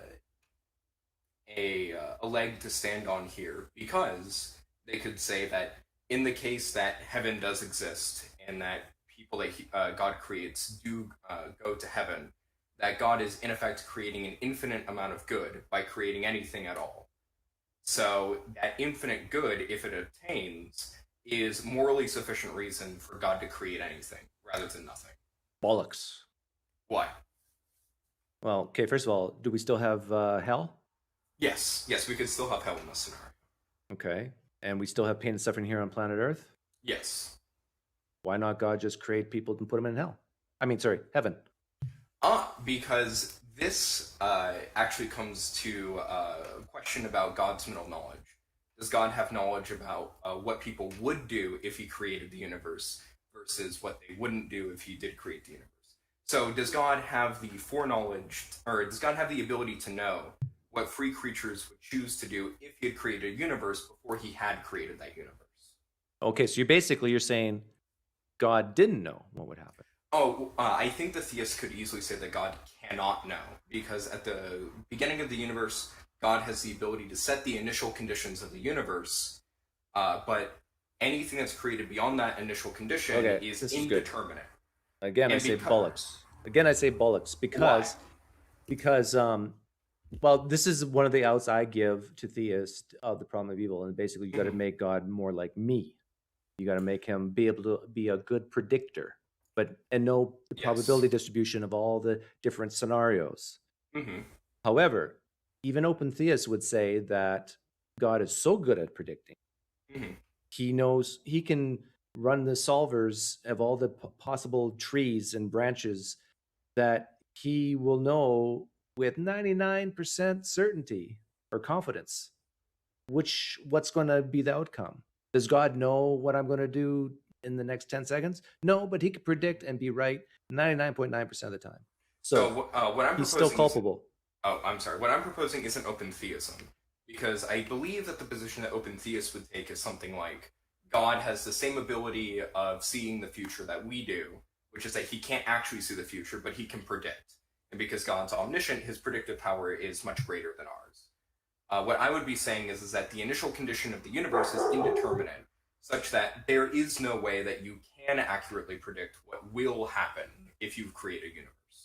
So I think that's where the analogy falls apart. It would be something like, let's say that there's a particle in between like my two fingers right here, and we wanted to know like where the particle will be in 5 minutes. But the position of the particle is indeterminate, so we can't know where it will be. Yeah, so you're saying that a possible out is that God was totally surprised with what happened. Not totally surprised, but just that he's morally obligated to obtain an infinite amount of good, and that he cannot know what will happen. So he's kind of... Well, wait a minute, where did that come from? He has to get he's morally obligated, did you say? Yeah, he's a morally perfect being, so he's morally obligated in order to obtain... God has obligations? Well, of course, he has obligations due to his nature. Well, okay, but that's just him being him. That's not an obligation. Yes. Well, it is an obligation to himself. Is God free? Can God choose not to create? God would have the metaphysical capability of choosing not to create, but that would go against his moral obligation to create. Yeah, see, and this is then this second out I give is basically you got to take the freedom of God away. So I don't think this is taking the freedom of God away, because God is still free to not choose the action, but because he's morally perfect, he will take the action of creating the universe. Or, I'm sorry, he's morally obligated to take that action. To himself? Yes. Which means it's part of his nature? Yes. Which means he can only do what his nature does? Which means he's not free not to? Which means he's not free? I love it when you look at is there a spider on your ceiling? No. I suppose. Yeah, but these are the two outs. I'm trying to give the theists the best that they can. Yeah, I know, but you have to weaken God's omniscience in some way, and you use mental knowledge, but that doesn't get you out of jail free. I mean, it's just, you basically got to say God was totally shocked and surprised what happened. And the other out is to say it's in his nature to create, and he's used the word obligated, but he's forced to do what his nature says, and that is create. And so these are the two outs that I freely give theists, but they have to admit at that point that they're basically like God is basically like PineCreek. I don't believe I'm free either. I'm determined through the laws of nature. I'm open to the idea of freedom, but whatever that means. And that I don't see the future, and I often get shocked of what things happen. I can predict, but oftentimes I'm bad. So God's no better than PineCreek. I suppose. Yeah. I wanted to hear what your response would be to those, because I think that there's a stronger case to be making a Frisian that you're not making, from more of a philosophical perspective. No, the points you brought up, I discuss often. Right, but I'm saying that we could even grant those two positions to the theists and that they're still in trouble. Yeah, well, because if God's all powerful, and let's say he doesn't have omniscience and he's not free, doesn't he have the power to stop things? Yeah, we can go down that route, but I think that there's a better route that we can go down, Like, couldn't God annihilate the universe right now? Right. And wouldn't that be better than keeping it going? Yes, I do agree with that, but this was my thought on whenever I've been hearing you talk about the problem of evil. My question to a theist wouldn't be, does God know what would happen if he created the universe? Because I think the word like would is missing the point entirely. The question that I would ask the theist is, is God capable of knowing what could happen if God created the universe? Because in any scenario that we're creating, would you agree that God's end goal is to create people who will exist in heaven, that way that infinite good can be generated by the creatures that exist in heaven? Yeah, that's what most Christians believe, yeah. Okay, so then my question would be, not does God know what would happen, but can God know what could happen? Yeah. If the answer obviously does seem to be yes, just because, like going back to the particle analogy, just because God doesn't know where the particle will end up in 5 minutes, God knows all the places the particle can end up. It's anywhere in between my two fingers. Yeah. So my question to theists is not why doesn't God create everyone that would exist if he created the universe in heaven? My question is, why doesn't God create everyone that could exist in all possible worlds in heaven simultaneously? Yeah. Yeah, I don't have respect for Molinists. To me, they're just trying to get out of this problem that we're bringing up. That's why Molinism exists. I think that's even why Calvinism exists, because of the problem of evil. There's countless number of theologies been created to deal with this problem. But we still, what I brought up is there's someone being raped. You and I see it. If we have the ability, we would stop it. God doesn't do that. Well, actually, some Christians say, well, you don't know how many rapes God stopped, Doug. Well, but I know that he hasn't stopped them all. Right? There are at least some that do happen. Yeah, and so you're just left with, well, okay, God saw it happen. He allowed it for morally sufficient reasons. And to that, I go, gross. I mean, I want to know what those reasons are before I'll worship him. Right, and I think what the theists would just say is that the creation of the universe itself is the morally sufficient reason. So, like, our existence as a whole is a morally sufficient reason for letting any finite amount of evil happen, because in the case of, like, infinite goods being obtained in heaven, any finite suffering here in this universe is basically annihilated. Well, not according to this Apologetics Squared guy. He says in hell, at least, your cognitive faculties diminish exponentially. Maybe that happens in heaven, and so this infinite good no longer is infinite. We don't experience infinite good because we're still sentient beings in heaven, but we get used to it over time, and it doesn't become so glorious anymore. Right. Yeah. I don't agree that his idea of cognitive faculties declining in hell is something that's and you're still left with the game. You're still left with playing the game of figuring out who goes to heaven and hell here on planet Earth, when God could have said, I know who would have chosen certain things and just plop them where they belong. Right. And if you have the traditional view of hell as a Christian, or a Muslim, you're done. I mean, there's nothing to talk about at that point. Every single person, if Christianity is true, or if even Islam is true, every single person who is in hell or will be in hell are there precisely because God created. And he could have chosen, well, you don't believe, the person you were impersonating doesn't believe that God had a choice. But most Christians that feel really icky, because I'm Mr. Icky, really icky, thinking that their God's not free. I do agree. So I would really pound them on that. And just force them to admit, no, my God couldn't have chosen not to create. He was forced to because of his nature, just like he's forced to not sin. But even scripturally, God deceives. He lies a little. Did you know that? Thanks for the donation, son of Samuel. I think that a lot of Christians would just get out of that by saying that you can hold to biblical errancy, like the Bible is not inerrant. Yeah. I just want to believe the things I want to believe in the Bible. Yeah. I'm a mere Christianity atheist. That's my response to that.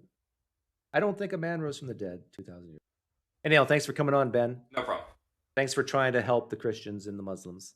Well, I gave him my best shot, but Okay. Maybe we'll get a real Christian in here and a real Muslim. possibly. Another one. Okay, take care. Actually, I haven't had a real Muslim in yet. An ex-Muslim.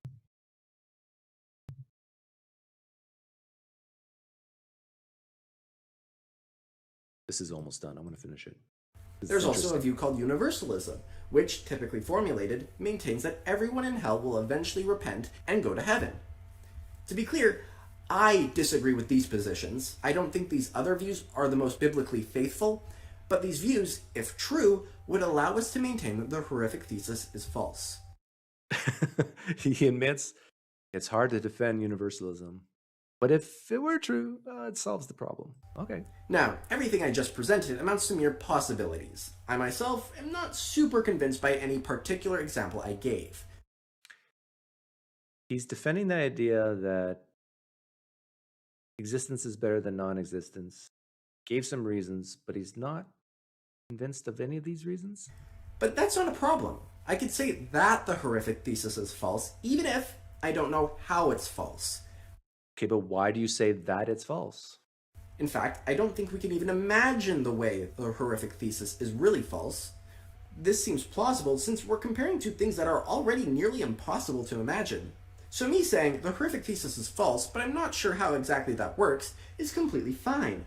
I obviously don't know everything. Yeah, this is basically punting to it's a mystery. But I worry if one could actually be rationally satisfied if the conversation ends there. So I want to make sure that there are some mere possibilities to explain how it could be false. you gotta appreciate the honesty. This is a mystery, but it's not satisfying rationally, so I gotta come up with something to make it at least possible to explain the problem of evil. Let's end off by getting into some biblical objections to denying the horrific thesis. The first is that the Bible makes it clear that hell is really bad. Is that consistent with rejecting the horrific thesis? Well, some of the possibilities I presented are consistent with there being a lot of pain in hell, even an infinite amount. So this isn't a... Didn't he use the word finite as a possibility that the pain in hell is finite because of the diminishing returns? Problem for denying the horrific thesis. Now, what about Jesus' statement about Judas? But woe to that man by whom the Son of Man is betrayed. It would be better for him if he had never been born. Oh, great verse. It'd be better if Judas was never born. Woe is to him. Now, let me guess. You're going to explain this way with a different interpretation. That seems to teach, at least in the case of Judas, the horrific thesis is true. Now, I think that is one interpretation of the passage, but there are others as well. For example, the term better... Muslims, you do the exact same thing as this Christian does. Any verse that a well-read Muslim, ex-Muslim, can bring up to show, oh, your God's not a great guy, and shows that he probably shouldn't have created anything, you'll just reinterpret those passages, right? Better could simply mean more honorable. Alternatively, one could view Jesus' statement here as hyperbole. There are other hyperbole. Yeah. When you look at me, you see the Father. But I mean hyperbolic right now. Interpretations as well, so given all these possible ways of interpreting Jesus' statement, we don't need to reject the horrific thesis on the basis of Judas's fate. So, as a Christian, I can rationally... What about this verse? Jesus says, or God says, I don't want anyone to perish. But he creates people knowing that some will. Knowing that some will. Most Christians believe that God's omniscient. Doesn't want anyone to perish, to go to hell. It creates people knowing that they will go to hell. Doesn't want people in hell, creates knowing they will go to hell. Doesn't want people going to hell, creates knowing people will go to hell. Every person in hell is in hell because God created. actually maintain that being created and going to hell is better than not having ever existed. But I just want to point out that being created and going to heaven is way better than either of those options. How do you know that? How do you know going to heaven is way better than non-existence? Or even the hell where your cognitive faculties go down. Hey, thank you for the donation, Endo XD. How did Judas die? Is this a good contradiction? It's a pretty good one, Endo. It's pretty good. But I can explain how Judas died. You see, he was tied up on a rope, and then he was hung, and then the rope broke. I don't know how, but the rope broke, and he hit a rock that was right in front, and then he flipped head first, headlong, and then because he was up on the rope for a long time, he was bloated, and then poosh, his guts spilled, and that's that encompasses all the Gospels. So if you're not a Christian, you should really just put your faith in Christ. Yeah, just saying. Yeah, if you're not a Christian, just put your faith in Christ, then you don't have to worry about the problem of evil. But what if you're convinced? You're not convinced that any of this is true.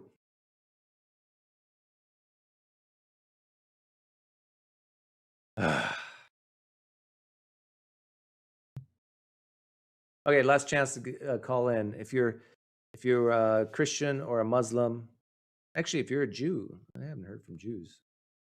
I'd love to hear from a Jew. What's the Jews' answer to the problem of evil? I bet you it's the same as the Muslims and Christians. Shut up, fool. God knows best.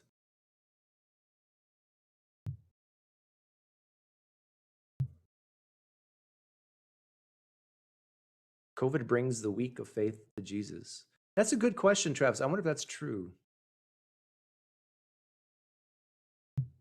I wonder, no, Pew poll should be coming out this fall, I think. Remember, it took a huge drop before 2020 from something like 72% US being Christian down to 65. I'm curious if COVID has caused more people to leave Christianity in the US or run to it because of fear of death or, I don't know, mental trauma.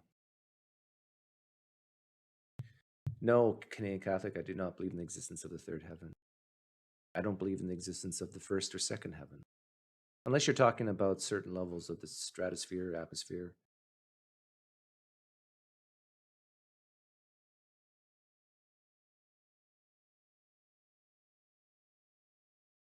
COVID is the killing God. The thinning of the herd God. Rabbi Tovia Singer just says that God is the author of all good and evil, so suck it. Yeah, actually, that's what John MacArthur says too. What do we got here? Muhammad? Hi, Muhammad. Sorry, it's me again. Oh, it's you again. Yeah, do you want to answer? Do you want to continue, or do you just want to? What? Just very briefly, what did you want to say? Oh no, I wasn't gonna say anything. I accidentally was supposed to do. Oh, you accidentally jumped on? I was supposed to delete it, but then I clicked on the tab again, and then I. Okay, I understand. No problems. Accidents happen. Take care. Take care. Bye. Thank you for the donation, Roy Wolf 7. Judas was hung by his ankles, so he was able to eat grass for 3 weeks straight and got really fat. So the fat in his stomach exploded, and that's how he died. Problem solved. Yeah, isn't it amazing how many ad hoc answers you can come and explain things away? But thanks for the donation. Actually, I'm going to play a little bit of John MacArthur because I know a lot of Christians love him. But there are some people who are agnostics simply because they don't care to know. There are some people who are agnostics, and they can give you an apologetic defense of their agnosticism. No matter what you say, they'll take you through a rational series of arguments as to why they cannot believe. And with him, it is always the fact that there's so much evil in the world, how can God be good? We never get past that dilemma for him, try as we may. He's talking about Larry King. One of the, I think, favorite justifications for biblical skeptics and theological liberals' inability to accept the scripture is they cannot resolve the issue of God being good, loving, wise, kind, powerful, and the world being dominated by evil in all kinds of forms. A syllogism might go a little bit like this. The biblical God is loving. The biblical God is good. The biblical God is holy. The biblical God is wise. The biblical God is all-powerful. Massive evil exists in the world, therefore the biblical God does not exist. How can you tell me that God is all-loving, all-good, all-holy, all-knowing, all-powerful, and then explain to me evil? Therefore, in the minds of some, the biblical God cannot exist. Or the Therefore, Muslim Bible God. that presents such a God is not to be believed. Now, there are some who see this as such a serious dilemma that it sort of puts the Christian at maybe 4th and 40 on his own 10-yard line. And the only option is to punt, change the subject, or snap back with Deuteronomy 29:29, the secret things belong to the Lord, and kick that as far as you can into enemy territory. Yeah, mystery. Is that the best that we can do when pressed against our theological end zone? Absolutely not. If you know the divine playbook, then you know there's a perfect play designed not just to get us temporary escape or get us a first down or get us in field goal range, but there is an answer in the Bible with which we will score a touchdown. Yeah, and the answer is there's evil in the universe because for God's glory. And this is what the Kalar Ben was talking about. Is the typical Christian answer.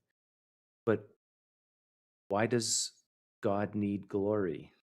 That makes him less than all powerful if he needs any glory to himself, or wants glory, needs glory, desires glory, does things for his glory. Like, can you see? I don't know. I don't think Christians or Muslims can resonate with me, but can you hear what I'm saying? The fact that he does anything for glory, for his glory, means there's something not all good about him, something not all powerful about him. If he needs to do something like create in order to get glory, that means he's not satisfied in himself to begin with. To me, this is like it's case closed at that point. It'll take us all the way to triumph and victory. Scripture gives us an answer, not only an answer that you can understand, but an answer that you can joyfully accept. An answer in which you can rejoice. And it's not one of the inadequate short answers like, well, God's not responsible, Adam and Eve are. Yes, I'm glad he said that. Listen to this. Like, well, God's not responsible, Adam and Eve are. John MacArthur is admitting that this is a bad answer. He is smart enough to understand that the issue is about why God created it in the first place, knowing that Adam and Eve would sin. Which only poses the question as to why God allowed Adam and Eve the option of making sinful choices. He created them. This is what I call the Sunday school answer. If God knew they were going to make those kinds of choices, then why did he make them capable of making those kinds of choices? That Exactly. doesn't help. Well, you say, well, God's not responsible, the devil is. Which only then poses the question, why did God create angels knowing that they would fall, one of them would become the devil and lead the whole human race into sin? And you notice he does not, in my opinion, he doesn't have good answers to these questions other than say he just did it for his own glory, which means he's not self-sufficient. He needs something. If he knew he was going to make those choices and lead to these issues, why did he make him? And since he's the creator who created them from nothing, he could have made them any way he wanted to make them. So that doesn't help. All the answers that are legitimate answers lead us back to God. You can't stop asking the question at Satan, and you can't stop asking the question at man, even Adam and Eve. You're going to wind up in heaven if you really want an answer to this question. Yes. It's amazing. I agree with everything John MacArthur's saying here. And this is why I think the real problem of evil starts before God created anything. And that's the way you should look at it. It'll take you all the way back to God. But that's basically true of every aspect of foundational theology. Everything ultimately goes back to the nature of God. and the purposes of God. So this is not unusual in that sense, although for some people it seems to be more mystifying than some other issues. Now let me give you a little sequence of things, and we're going to be a little bit theological, but this is a theological issue before us. So let me just give you some little bullet points. Okay.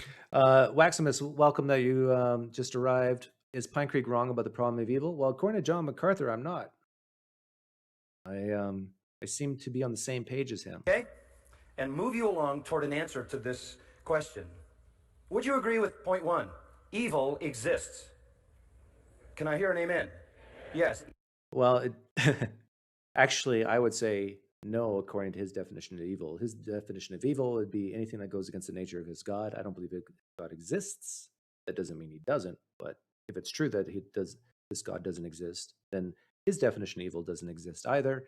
And then I don't agree with him, and that evil doesn't exist.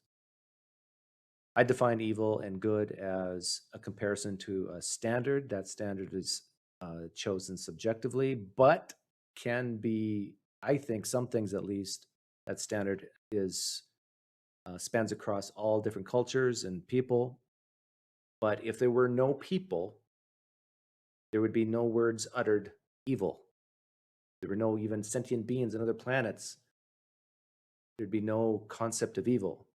I guess I have to even put animals in there, because I actually think animals have this sense of don't do that, please do this. So, yeah. Evil exists. You're not equivocal Yeah, John MacArthur, I know you're listening. Call in, please. on that, are you? You understand that? Unless you happen to belong to Christian Science and follow the teachings of Mary Baker Eddy Patterson Glover Fry, Thanks, Thorm. who believed there was no such thing as evil, including adultery and divorce. If you are, and death, if you are somehow stuck in Christian Science, which is like grape nuts, it's not grapes or nuts, and it's not Christian or scientific. I doubt if John MacArthur is a young earther. I'm sure he probably would guess that the earth is old. But I would also guess that he would say that evolution via common descent is false. Well, I don't know why they call it grape nuts, do you? I don't know. Playing metaphysical games. We all understand that evil exists. It exists massively. It exists in a dominating way in our world. A dominating way. Now, there are several ways to break down evil, just to give you some categories to think about it. First of all, let's talk about natural evil, or maybe you like the word calamity. We're not talking about moral evil, first of all. We're talking about the presence of that which is dangerous, destructive, and deadly, which is a reflection of that which is most emblematic of sin, which is decay and death. There is natural evil in the world. Anyone would be a fool to deny that. This, in a sense, is not a personal issue. It is a part of the creation itself in its fallen condition. Yeah, in its fallen condition. Is he saying that there was no calamities before the fall? No earthquakes that killed things before the fall? No cancers before the fall? No tsunamis before the fall? I wonder if I existed before the fall, if I was Adam, for example. Could I walk, stub my toe on a rock and go, ouch, that really hurt? Or does John MacArthur think, all was right with the world before the fall? I wouldn't have stubbed my toe on a rock. It is impersonal. It is external to us. It is temporal. Diseases, disasters, catastrophes, from tidal waves to tiny bacteria, from viruses to volcanic eruptions. This planet is a very dangerous place to live. It's trying to kill us. A very dangerous place. I preached last Sunday night. Oh, I don't like stories. The Great Influenza by John Barry. It is a magisterial work. 24 months. The best estimates are 100 million. Had 100 come to reproduce itself. It has to attach itself to a living cell, and then disposition and nature, spiritual nature, are corrupt. They're evil spirits. They are liars and deceivers. Oh.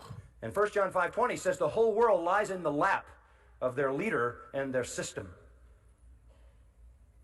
Revelation 12 tells us a third of the holy angels fell out of heaven and constitute the force of demons. who develop their ideologies, the fortresses that become the tombs of people, as Paul describes them in 2 Corinthians. Yeah, he's describing the spiritual battle. Christians, Muslims alike believe in this spiritual battle, I think. Do you think you're really free if you're being influenced by spiritual forces? Every day, there's spiritual battles that go around you. Angels trying to protect you, demons trying to tempt you. This is all true. Just read the Screw Tape letters. This is a documentary. This is fact. So here you are, a mere Christian. Here you are, a mere Muslim, walking through your day, being pulled this way, being pulled that way. You really think your choices are free? That you're making them? No, you're being played like a pawn from demons and angels trying to either pull you off the course or put you on the course. Yeah, you think you're free. Chapter 10. These are vile beings who really, in some ways, were a little bit more clandestine until Jesus arrived. And when Jesus arrived, they made an all-out effort to try to stop him. And so they surfaced in a way that we don't have any record of in biblical history during the life and ministry of Jesus. He was demonstrating his power over them, but at the same time was unmasking the reality of them. The demons were trying to stop Jesus from being crucified? Really? I thought Satan held the world in ransom. And he said, God, I need $1 billion. And if you don't give me $1 billion, I will keep these people for myself. Because, Satan is the God of this world. And Jesus said, I will pay the price. It's worth more than $1 billion. I'm going to give my own life. But in monetary terms, let's say it's $1 billion. So Jesus took out his wallet, he opened it up, and he started counting. This is to you, Satan. I'm paying the ransom off. Why would Satan and the demons stop that? They're getting paid. They're getting the fruits of their labor. It's weird when you think of it that way, right, Christians who believe in the ransom theory of atonement? They infect our lives, as we learn from Job. God sometimes even allows that, as we learn from Job and from Peter and from Paul, who was given a messenger of Satan to buffet him to keep him humble. Yeah, this term allow. What's the difference between God allowing something and God doing something? When you're all powerful, all knowing, you can see what's going to happen and stop it whenever you want. Is there really a difference between God allowing and God doing? When a demon influences your life in a negative way and God allows it, isn't that the same as God actually doing it? If he knows exactly what will happen and can stop it with ease? I agree, it's a fine, fine line. Maybe there's a difference there, but it is such a fine line.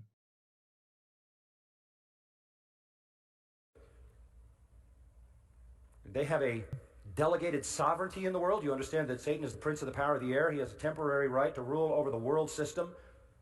So you have evil on a natural level, you have evil on a human level, moral evil, and then you have evil on a supernatural level with a force of demons who use their powers to seduce and deceive humanity and to fight the purposes of... It's interesting, like, to Christians and probably even Muslims on this topic, he's speaking facts. He's just saying the way reality is. For me now, being on the outside, looking back, it's like, doesn't this sound crazy? Seriously, Christians, doesn't this sound a little bit crazy? Just a little bit? Of God, and they are primarily involved in the development of false religious systems. They are the purveyors of doctrines of demons. Boy, are they sophisticated. One of the more prominent ones currently is Mormonism, which is making an all-out effort to be accepted as a form of Christianity.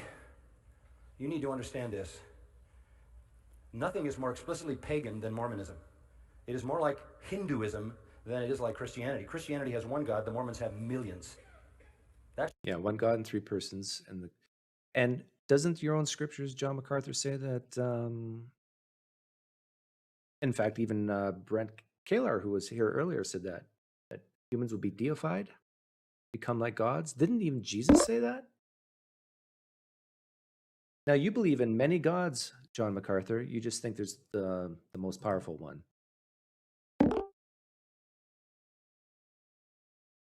Hasan.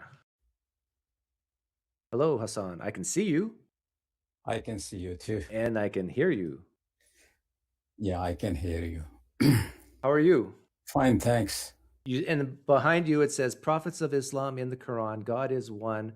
So I'm assuming you're either an atheist professor who teaches about Islam or you're a Muslim. I'm Muslim. I'm Muslim. Okay. I'm Muslim.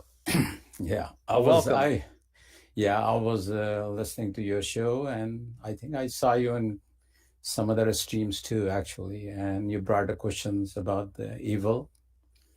And I think your questions is very valid, first of all, because you are not the one who asked this question. When God created Adam, the angel asked these questions. So if you look at the chapter 2, verse 30, that's your questions, because you are like angel. I'm like an angel. Yeah, because you replicate, you're taking the stand in front of God like an angel. Because angel asked the same question, but God responded to angel in a way that he says, you do not know what I know. So God is all-knowing and all-wise. Then he gave a demonstration. He asked angel, give me the names of things which God taught them. They were not able to give any answer. He said, whatever you taught us, we do not know. Then he asked Adam, tell them the names. And Adam gave a demonstration, which is a knowledge and wisdom and everything.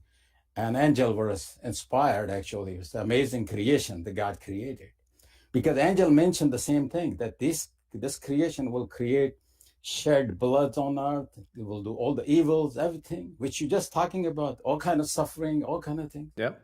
But God says, I know what you do not know. And angel said, that's it. They gave up. So now that your position is, you're just like you asked the angel. Angel satisfied by God because they gave up. Here's my problem though. Yeah. And I think it is an internal critique that shows at least a tension. And that is, did you see me on the Thought Adventure podcast when I was on? Not all of them, but maybe some glimpses here and there, I think, yeah. Here's the problem that I see it. Allah, just like Yahweh and Jesus, they both hate immorality. They hate disobedience. They hate sin. Right? They hate it. Yeah, one of the things you have to look into that, I think you need to study 99 names of Allah, first of all. I think I would suggest you one. But was I wrong with what I said? No. Yeah, that's exactly, because what is Allah is Al-Ghafur. Allah is means he is the most forgiving. Now, if he has the attributes of forgiving, if somebody is not going to do sin, then how is he going to forgive? He's not complete. He's not complete until he is forgiving, because somebody will create, that means the creation was necessary for Allah to demonstrate that he is all forgiving. Right. Okay, but what you just said is, I think, the internal critique that's the problem. If he's not complete, if he can't forgive, then that means he's not all powerful to begin with. No, that's not true. That's not, because you see, let's say you have somebody hurt you and you say, okay, I'm not going to take revenge. I forgive you. So that's a representation that you have this ability to forgive. Right. God is all forgiving. That means, again, you are using the absolute, the attributes of Allah. Okay, but if I'm by myself in a room, and let's say I lock myself in the room and I never see people, and I will never need to, and if I'm self-sufficient, I'm okay. I'm a man. I don't need, I'm not weak. I don't need to say to someone, I forgive you, to make myself feel better. Because I'm complete. I'm in my room by myself. I don't need anybody to come in and do harm. And so I can say, oh, I forgive you. No, I'm good. I don't need it. I think I'm describing Allah, am I not? But the thing is this, as a human being, because what we experience, we know the pixel, and God, Allah has a whole picture. God has a whole picture. We are just, our knowledge is like a pixel, and Allah's knowledge is I know, but now the you're- whole thing, and again, justice is again, Allah is al-adl. He is all just. Our Right. justice is. So it's a very, I think the problem is, I said that your question is valid because Angel asked this question. You are just equal to Angel, number one. If you think we'll die and God will put you in hell, suppose, you can make this case because Allah said, I am a just. I will not gonna do injustice. Even he gave example in the Quran, there is a seed in the dates. And that date seed has a thin line. If you look at the dates and the seed and the dates, and there's a thin line. He said, I'm not going to do injustice to that line, equal to that. But before, That- can you yeah. picture before creation, just imagine Allah, before he created anything, before he created angels, before he created anything. Okay. Picture Allah. Now I'm going to ask you a question, and I want you to answer as honestly as you can. Was Allah complete? The thing is this, okay, when Allah says I forgive, I'm all forgiving. Do you think before he created things, does he has these attributes? Ask, give me. What's the need for forgiveness? Does not need it. So that means the new attributes comes when the creation comes. Otherwise it can't come. So am I hearing you say that he wasn't complete before creation? No, he was complete, but he introduced one more attributes because he's unlimited knowledge and wisdom. His knowledge is infinite. It can continuously grow. Okay, so I'm hearing you say that he introduced new attributes of his nature after he created, right? Yeah. Okay. Because otherwise it won't apply it. Yeah. Is Allah unchanging? Allah is unchanging by himself, but within Allah, what we do not know exactly. You see, this type of question is very difficult to answer. Only in the day of judgment, you make your case. Maybe Allah gave you better paradise to asking this question on this earth. Who knows? But what you see the problem? You could be smarter than angel. I tell you. Who knows? But you see the problem that I introduced here, right? Like if you say definitely, that, well, we surrender to Allah in a way because we have no. Just like angel said, Allah, we surrender. We do have no. Whatever you taught us, they say. So we're gonna be humble. We surrender here. If you don't want to surrender, humble, it's up to you. And Allah will give you a fair chance. And if you are smart enough, you might get the big paradise too. Who knows? Why do you personally surrender to Allah? Because I see the story of angels and Adam, and so angels surrender. So angels we surrender. That gave us example. The angels surrendered to Allah, then we surrender to Allah. What if the angels? What if the angels were wrong to surrender? Well, it's impossible because as a Muslim, we believe the Quran is the word of Allah, and whatever Allah revealed is perfect. Why do you believe the Quran is the word of Allah? Because the thing is, the Prophet Muhammad never claimed that he wrote it, actually. He says, I was given this message, and first 40 years of his life, he never told a lie. There's so much documentary on that. And how do you know he never told a lie in 40 years? It's 40 years because the idea, this person was known as Sadiq al-Amin. There are two attributes. Prophet Muhammad was well known because he was honest and trustworthy. And we have seen his history in his life. It shows actually this guy never told a lie, actually. He has no benefit to tell. If I were to find a book talking about some historical person and it says this person told no lies for 40 years, that doesn't mean that's true, does it? Well, the thing is this, we hypothetically be talking about this, but when we have to scrutinize everything, we'll find a lot of mistakes and things or fault or all those things. But with the Prophet Muhammad, I think never seen actually in such a way that I can pinpoint anything that there is an issue here. What do some people who are non-Muslims but used to be Muslim, what do they say is the problems with the Quran? Because most of the people, they do not know the direct basic Arabic. Actually, the Quran was revealed in the language of the Prophet Muhammad. Prophet Muhammad was Arab, his tribe was Quraysh. The language which the Quran revealed in that tribe, in that language. Because we have a problem with the translations, we have a problem. Arabic has so many dialects. But for the people who understand the original words, who have investigated and who say that there's still problems with the Quran, what I honestly don't know. What do they say are some of the problems of the Quran? People I think who are knowledgeable. It's a misinterpretation of those verses. Actually, if you look in the proper context, if you study it, you will not going to find any issue. I have not found any issue. Yeah. So basically, you're saying that some people interpret it this way, some people interpret it that way. Yeah. Interpretation will always going to be issue with any book, any scripture. Even your message could be misinterpreted. So how do you figure out which interpretation is correct? Oh, what I read myself first, and I ask the scholar who knows the language of that Quran, which is it's called Fusa. The person who knows the language, then you can ask the question. Like, unfortunately, there is a guy who speaks Urdu, but he does not. But he has a mastery over that language. His name is Ghamdi, Javed Ahmed Ghamdi. He's a Pakistani scholar. He has 23 years of study in this language, actually, which all those phrases and everything was revealed. And he's also controversial when he talks about interpretation. Rest of the Muslim scholars probably don't agree with him also. Yeah, so you can have scholars who really know the language and have studied for decades, yet still disagree, yes? Yeah, well, the thing is, this depends on who is he provides the proof. And the other scholar gave up, actually. He cannot answer to him, actually. Because he goes to the way the Prophet Muhammad lived, the language he spoke to people, exactly the same language is studied, actually. I would suggest if you want to study the Quranic language, go pinpoint. There are scholars. There is one is Noman Ali Khan in America. He's also a scholar of the Quran. I don't want to study the Quran. Sorry. I think you just a clear Quran. Why don't you go through cover to cover one time, and then you make a comment about Quran. It's going to be phenomenal knowledge in this way.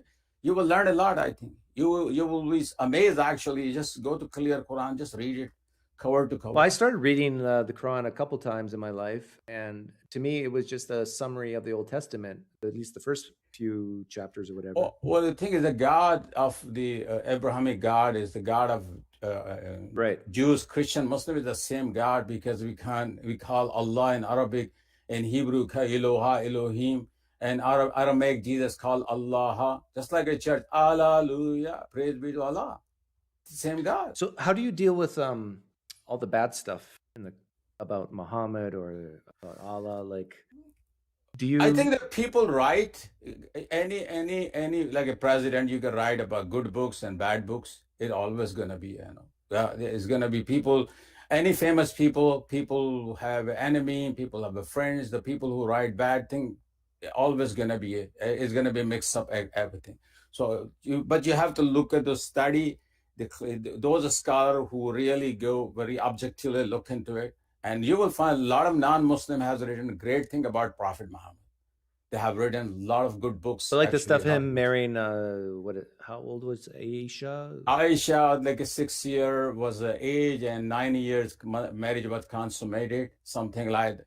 Like, does that bother you at all, or no? No, it doesn't bother, because there are many accounts. It's so she was 16 and 19 also. There was another account, there are 15 and 16 also.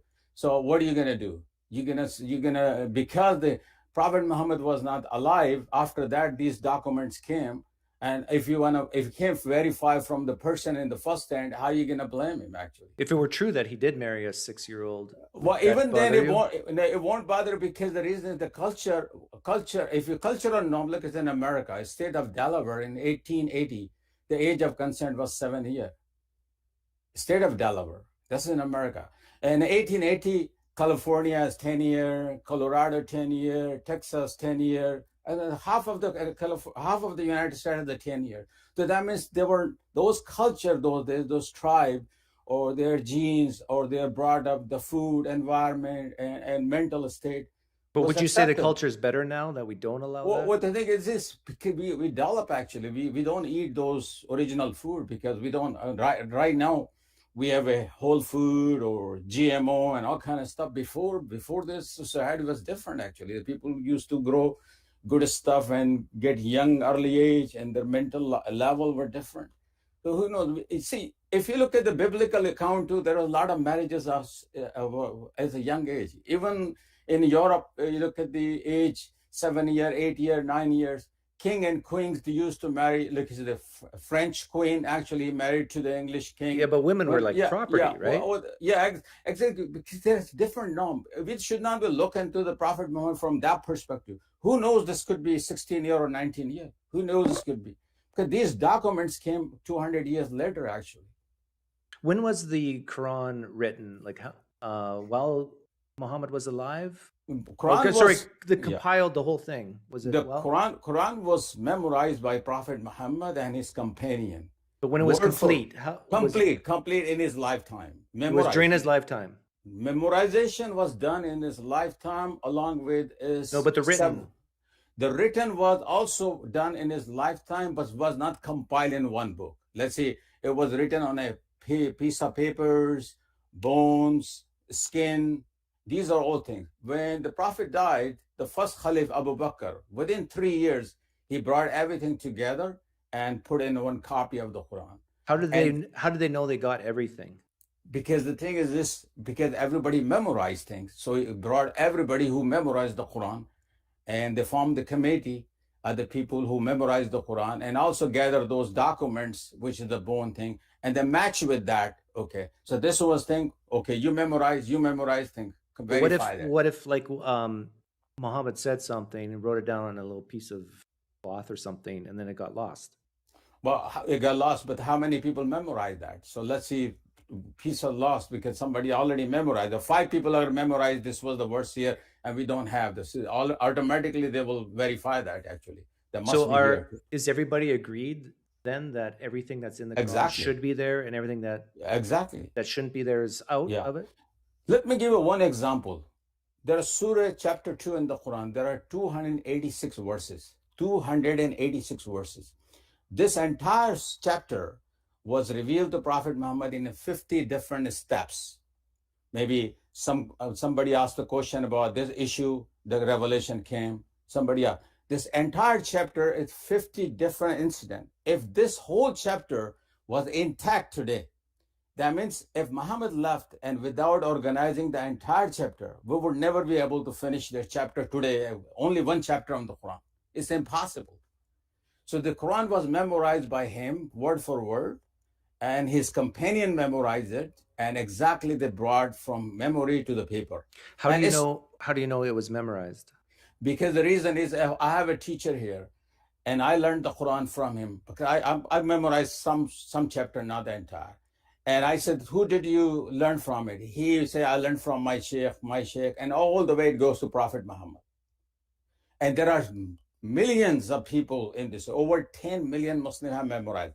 And the people who memorize the Quran, it goes with the person who learned, and his chain goes to the Prophet Muhammad. That's it. I guess my point is, like, let's say there's something written down prior to Muhammad, and then someone says that Muhammad told them to write this down, but they really just copied off of something else. How do we know that didn't happen? Well, if that were to happen, we would still be having an issue, actually. This is the whole thing is. We never had those stories right now. Over 10 million Muslims memorized the entire Quran word for word. Quran has the thing is, like, I haven't read much of the Quran, but I know that there are certain passages that sound very similar to the New Testament and the Old Testament. Yeah, there are verses matches with some of those Old Testament. Why? It does not mean that Quran was copied from there, because the God is same, the source is same. So maybe not. No. The source is, because the Quran mentioned actually I created Adam and Eve, and Genesis has a story of Adam and Eve. So if God in the Genesis created Adam and Eve, God in the Quran created Adam and Eve, is the same God. But what's more likely, that God spoke through an angel to a guy, or someone just looked at the Old Testament and the New Testament and copied from it? It's very difficult to, I think, deconstruct this idea, because Prophet Muhammad comes from Prophet Abraham lineage. He says Abraham has 2 wives. One is Sarah, one is Hagar. From Sarah, we got Isaac and Jacob and 12 tribes of children of Israel. From Hagar, we got Ishmael, and from Ishmael lineage, we got Prophet Muhammad. So you're talking about, this is the whole, the tribe, Abrahamic tribe, has this 3 religions. But if I understand the history a little bit, but Yeah. the question I asked you about what's more likely, God speaking through an angel to a man and saying, here's my words, and then someone else writing it down, or we skip Muhammad and we just go to the person who's actually putting pen to paper, and that person just read some similar stuff in other texts like the New Testament, Old Testament.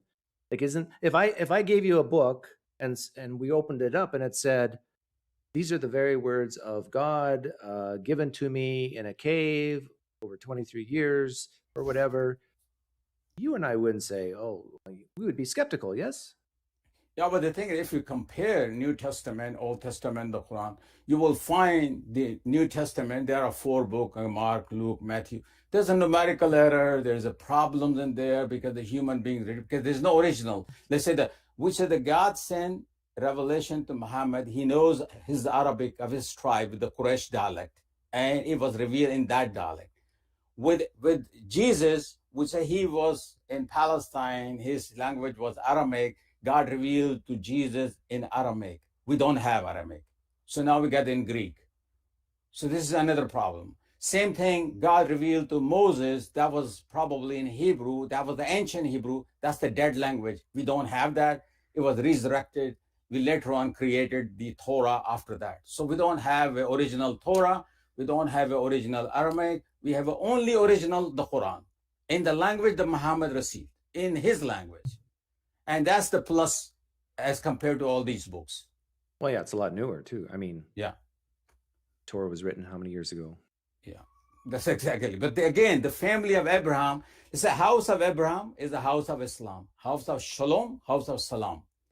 That's basically one of the name of Allah is As-Salam, is the source of peace. That's where the religion comes. And that's where the greeting comes. Salam alaikum, shalom alaikum, salam. Because in Hebrew, it's a shalom. Are you familiar? Are you familiar with Mormonism at all? Not much. But we have the originals in Mormonism as well. And it started in, I think, the early 1800s. And a guy basically said, an angel came to him, told him the true gospel. And then later on, he said Jesus was with the angel the second or third time. And he wrote down the words that Jesus spoke to him, or God, and or the angel. And I don't think you believe that this is actually from God, right? I will have to look into it. Somebody will explain to me. I would like to ask a question about that book. Let's see what he talks about Abraham, because we said 3 religions come from here. What is his religion has a link to the Abraham, number 1, you know. And it then why did he reject the Prophet Muhammad and the Quran or not in that book? Because they say no other prophet, and that's only, so there must be something. Then what the issues he dealt in when he but if he did reject Muhammad as a prophet, well, then I have to look into it. What's the ground is it? If he reject the Quran, he reject, because this is the whole Abrahamic lineage goes from Ishmael to all the way to Prophet Muhammad. 1.8 billion Muslim today. That's not a joke, actually. So we need to have a prophet. If somebody came in America, you're not saying the number of people means it's more likely to be true, though. You're not. Oh, the thing is this, but the idea is that the more people believe, that means it's appeal to people. There is a fact there. There is a truth there. That's how whole thing is about, actually. But there's probably 2 billion people who believe Jesus Christ is God. That's true that we believe that. The Muslim also believe that Jesus Christ. You know, I said there's probably 2 billion people who believe, maybe it's a little less than that, who believe that Jesus Christ is God. Well, that's where the Quran clarified that also too, because I know, but I'm saying just because we have a huge number of people doesn't mean it's likely to be true. But that's true too. You know, majority could be wrong. I know in various cases. But the thing is, if you look into that, a lot of people who accept Islam, they will not say they're follow. They say, I read the Quran, I think it makes sense. You know, and that's basically what we'll say, because it makes sense. Because Allah is al-Haq. That means Allah is all truth. And Allah says, you better inclining toward truth. So Allah. Do you think that's a good reason, though, that it makes sense? Because they say Allah makes, because what is, you have 2 choices. Are you going to incline to falsehood or truth? You're going to incline to truth. That's it. But they think it's true because it makes sense, right? Exactly. Because Allah, see, I would suggest study the 99 names of Allah. All your questions will be answered because you target those attributes, because Allah is all perfect. Why he need this? Why he need? So study those 99 names, reflect on that. At least start reading the Quran. Some of those verses will tell you why Allah created. He said, I created you to test you also. He's going to test us. What we can do? We have no choice. But Doug, you got a good argument. And if you think that Allah will appreciate your argument, you might win the paradise too. You know, you never know. Because Okay. I know Allah, I know you are sincere in your search for truth, and Allah will look into that also too. Because if you are deep down in your heart searching for the truth, and you hurt yourself because Allah should not have created this, then you have like I said, angel has this valid question, you have valid question, and Allah answered that because He is all knowing. He's all wise. You are not all wise and you are not all knowing. You have to admit that, and I admit that. I'm not all knowing, I'm not all wise. So I surrender to Allah. That's it. Okay. And well, I would suggest you. Thanks for coming on, Hasan. Thanks. Take care. Take care. Okay, I'm going to start the music and look at questions here. Sorry, John MacArthur. I listened to a Muslim rather than you for the ending.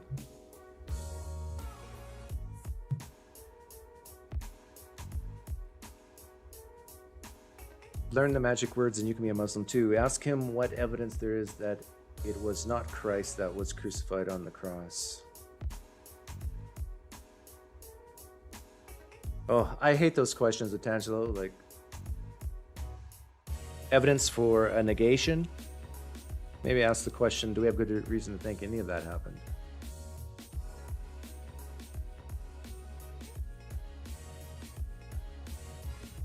But I get your point. I'm not saying Jesus wasn't crucified. I'm just saying,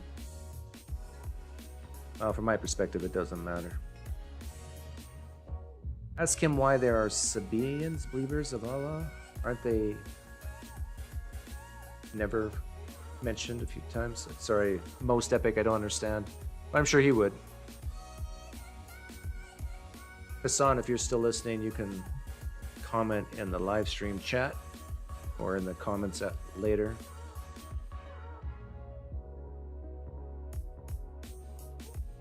Please ask about the parchment that got eaten by the goat the night Muhammad died.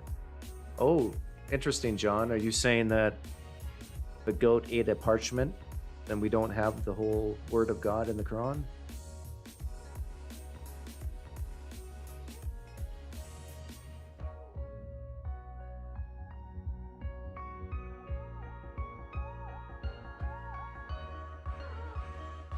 Well, I just wanted him to answer, for the record, my questions. My guess is there's going to be Muslims who disagree. Like, it's pretty reasonable that scholars in Islamic studies disagree on countless things. What's authentic, what's not. For me, it doesn't really matter. Words written by men.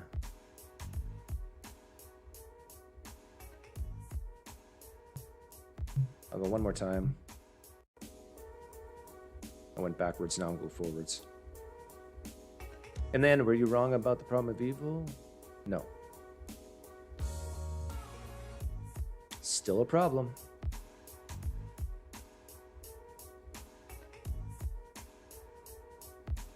You need a clip of Superman from the new Zack Snyder's Justice League. I'll look into it.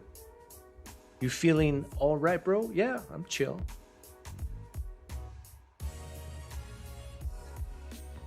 Goats eat anything. Yeah, they do.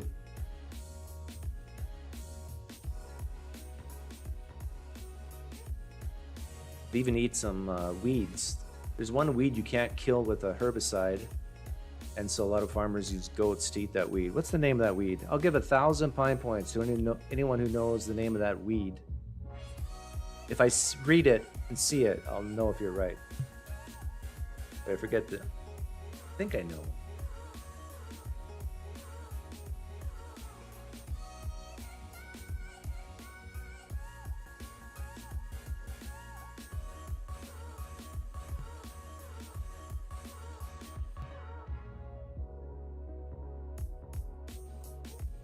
Many Muslims, like Christians, seem to think the stories about events are the actual events in front of them.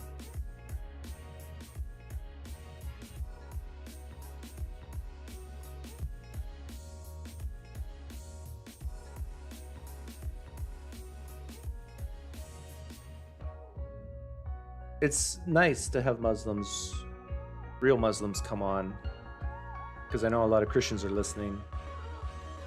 They can see the outsider tests for faith happen in real time. No, it's not poison ivy. It's not Jimson weed. Not calendula. Not Jimson weed. Not pigweed. Not Johnson grass. The lighting was really good for the show, is it? Okay. Hang on. Let's get rid of John MacArthur first.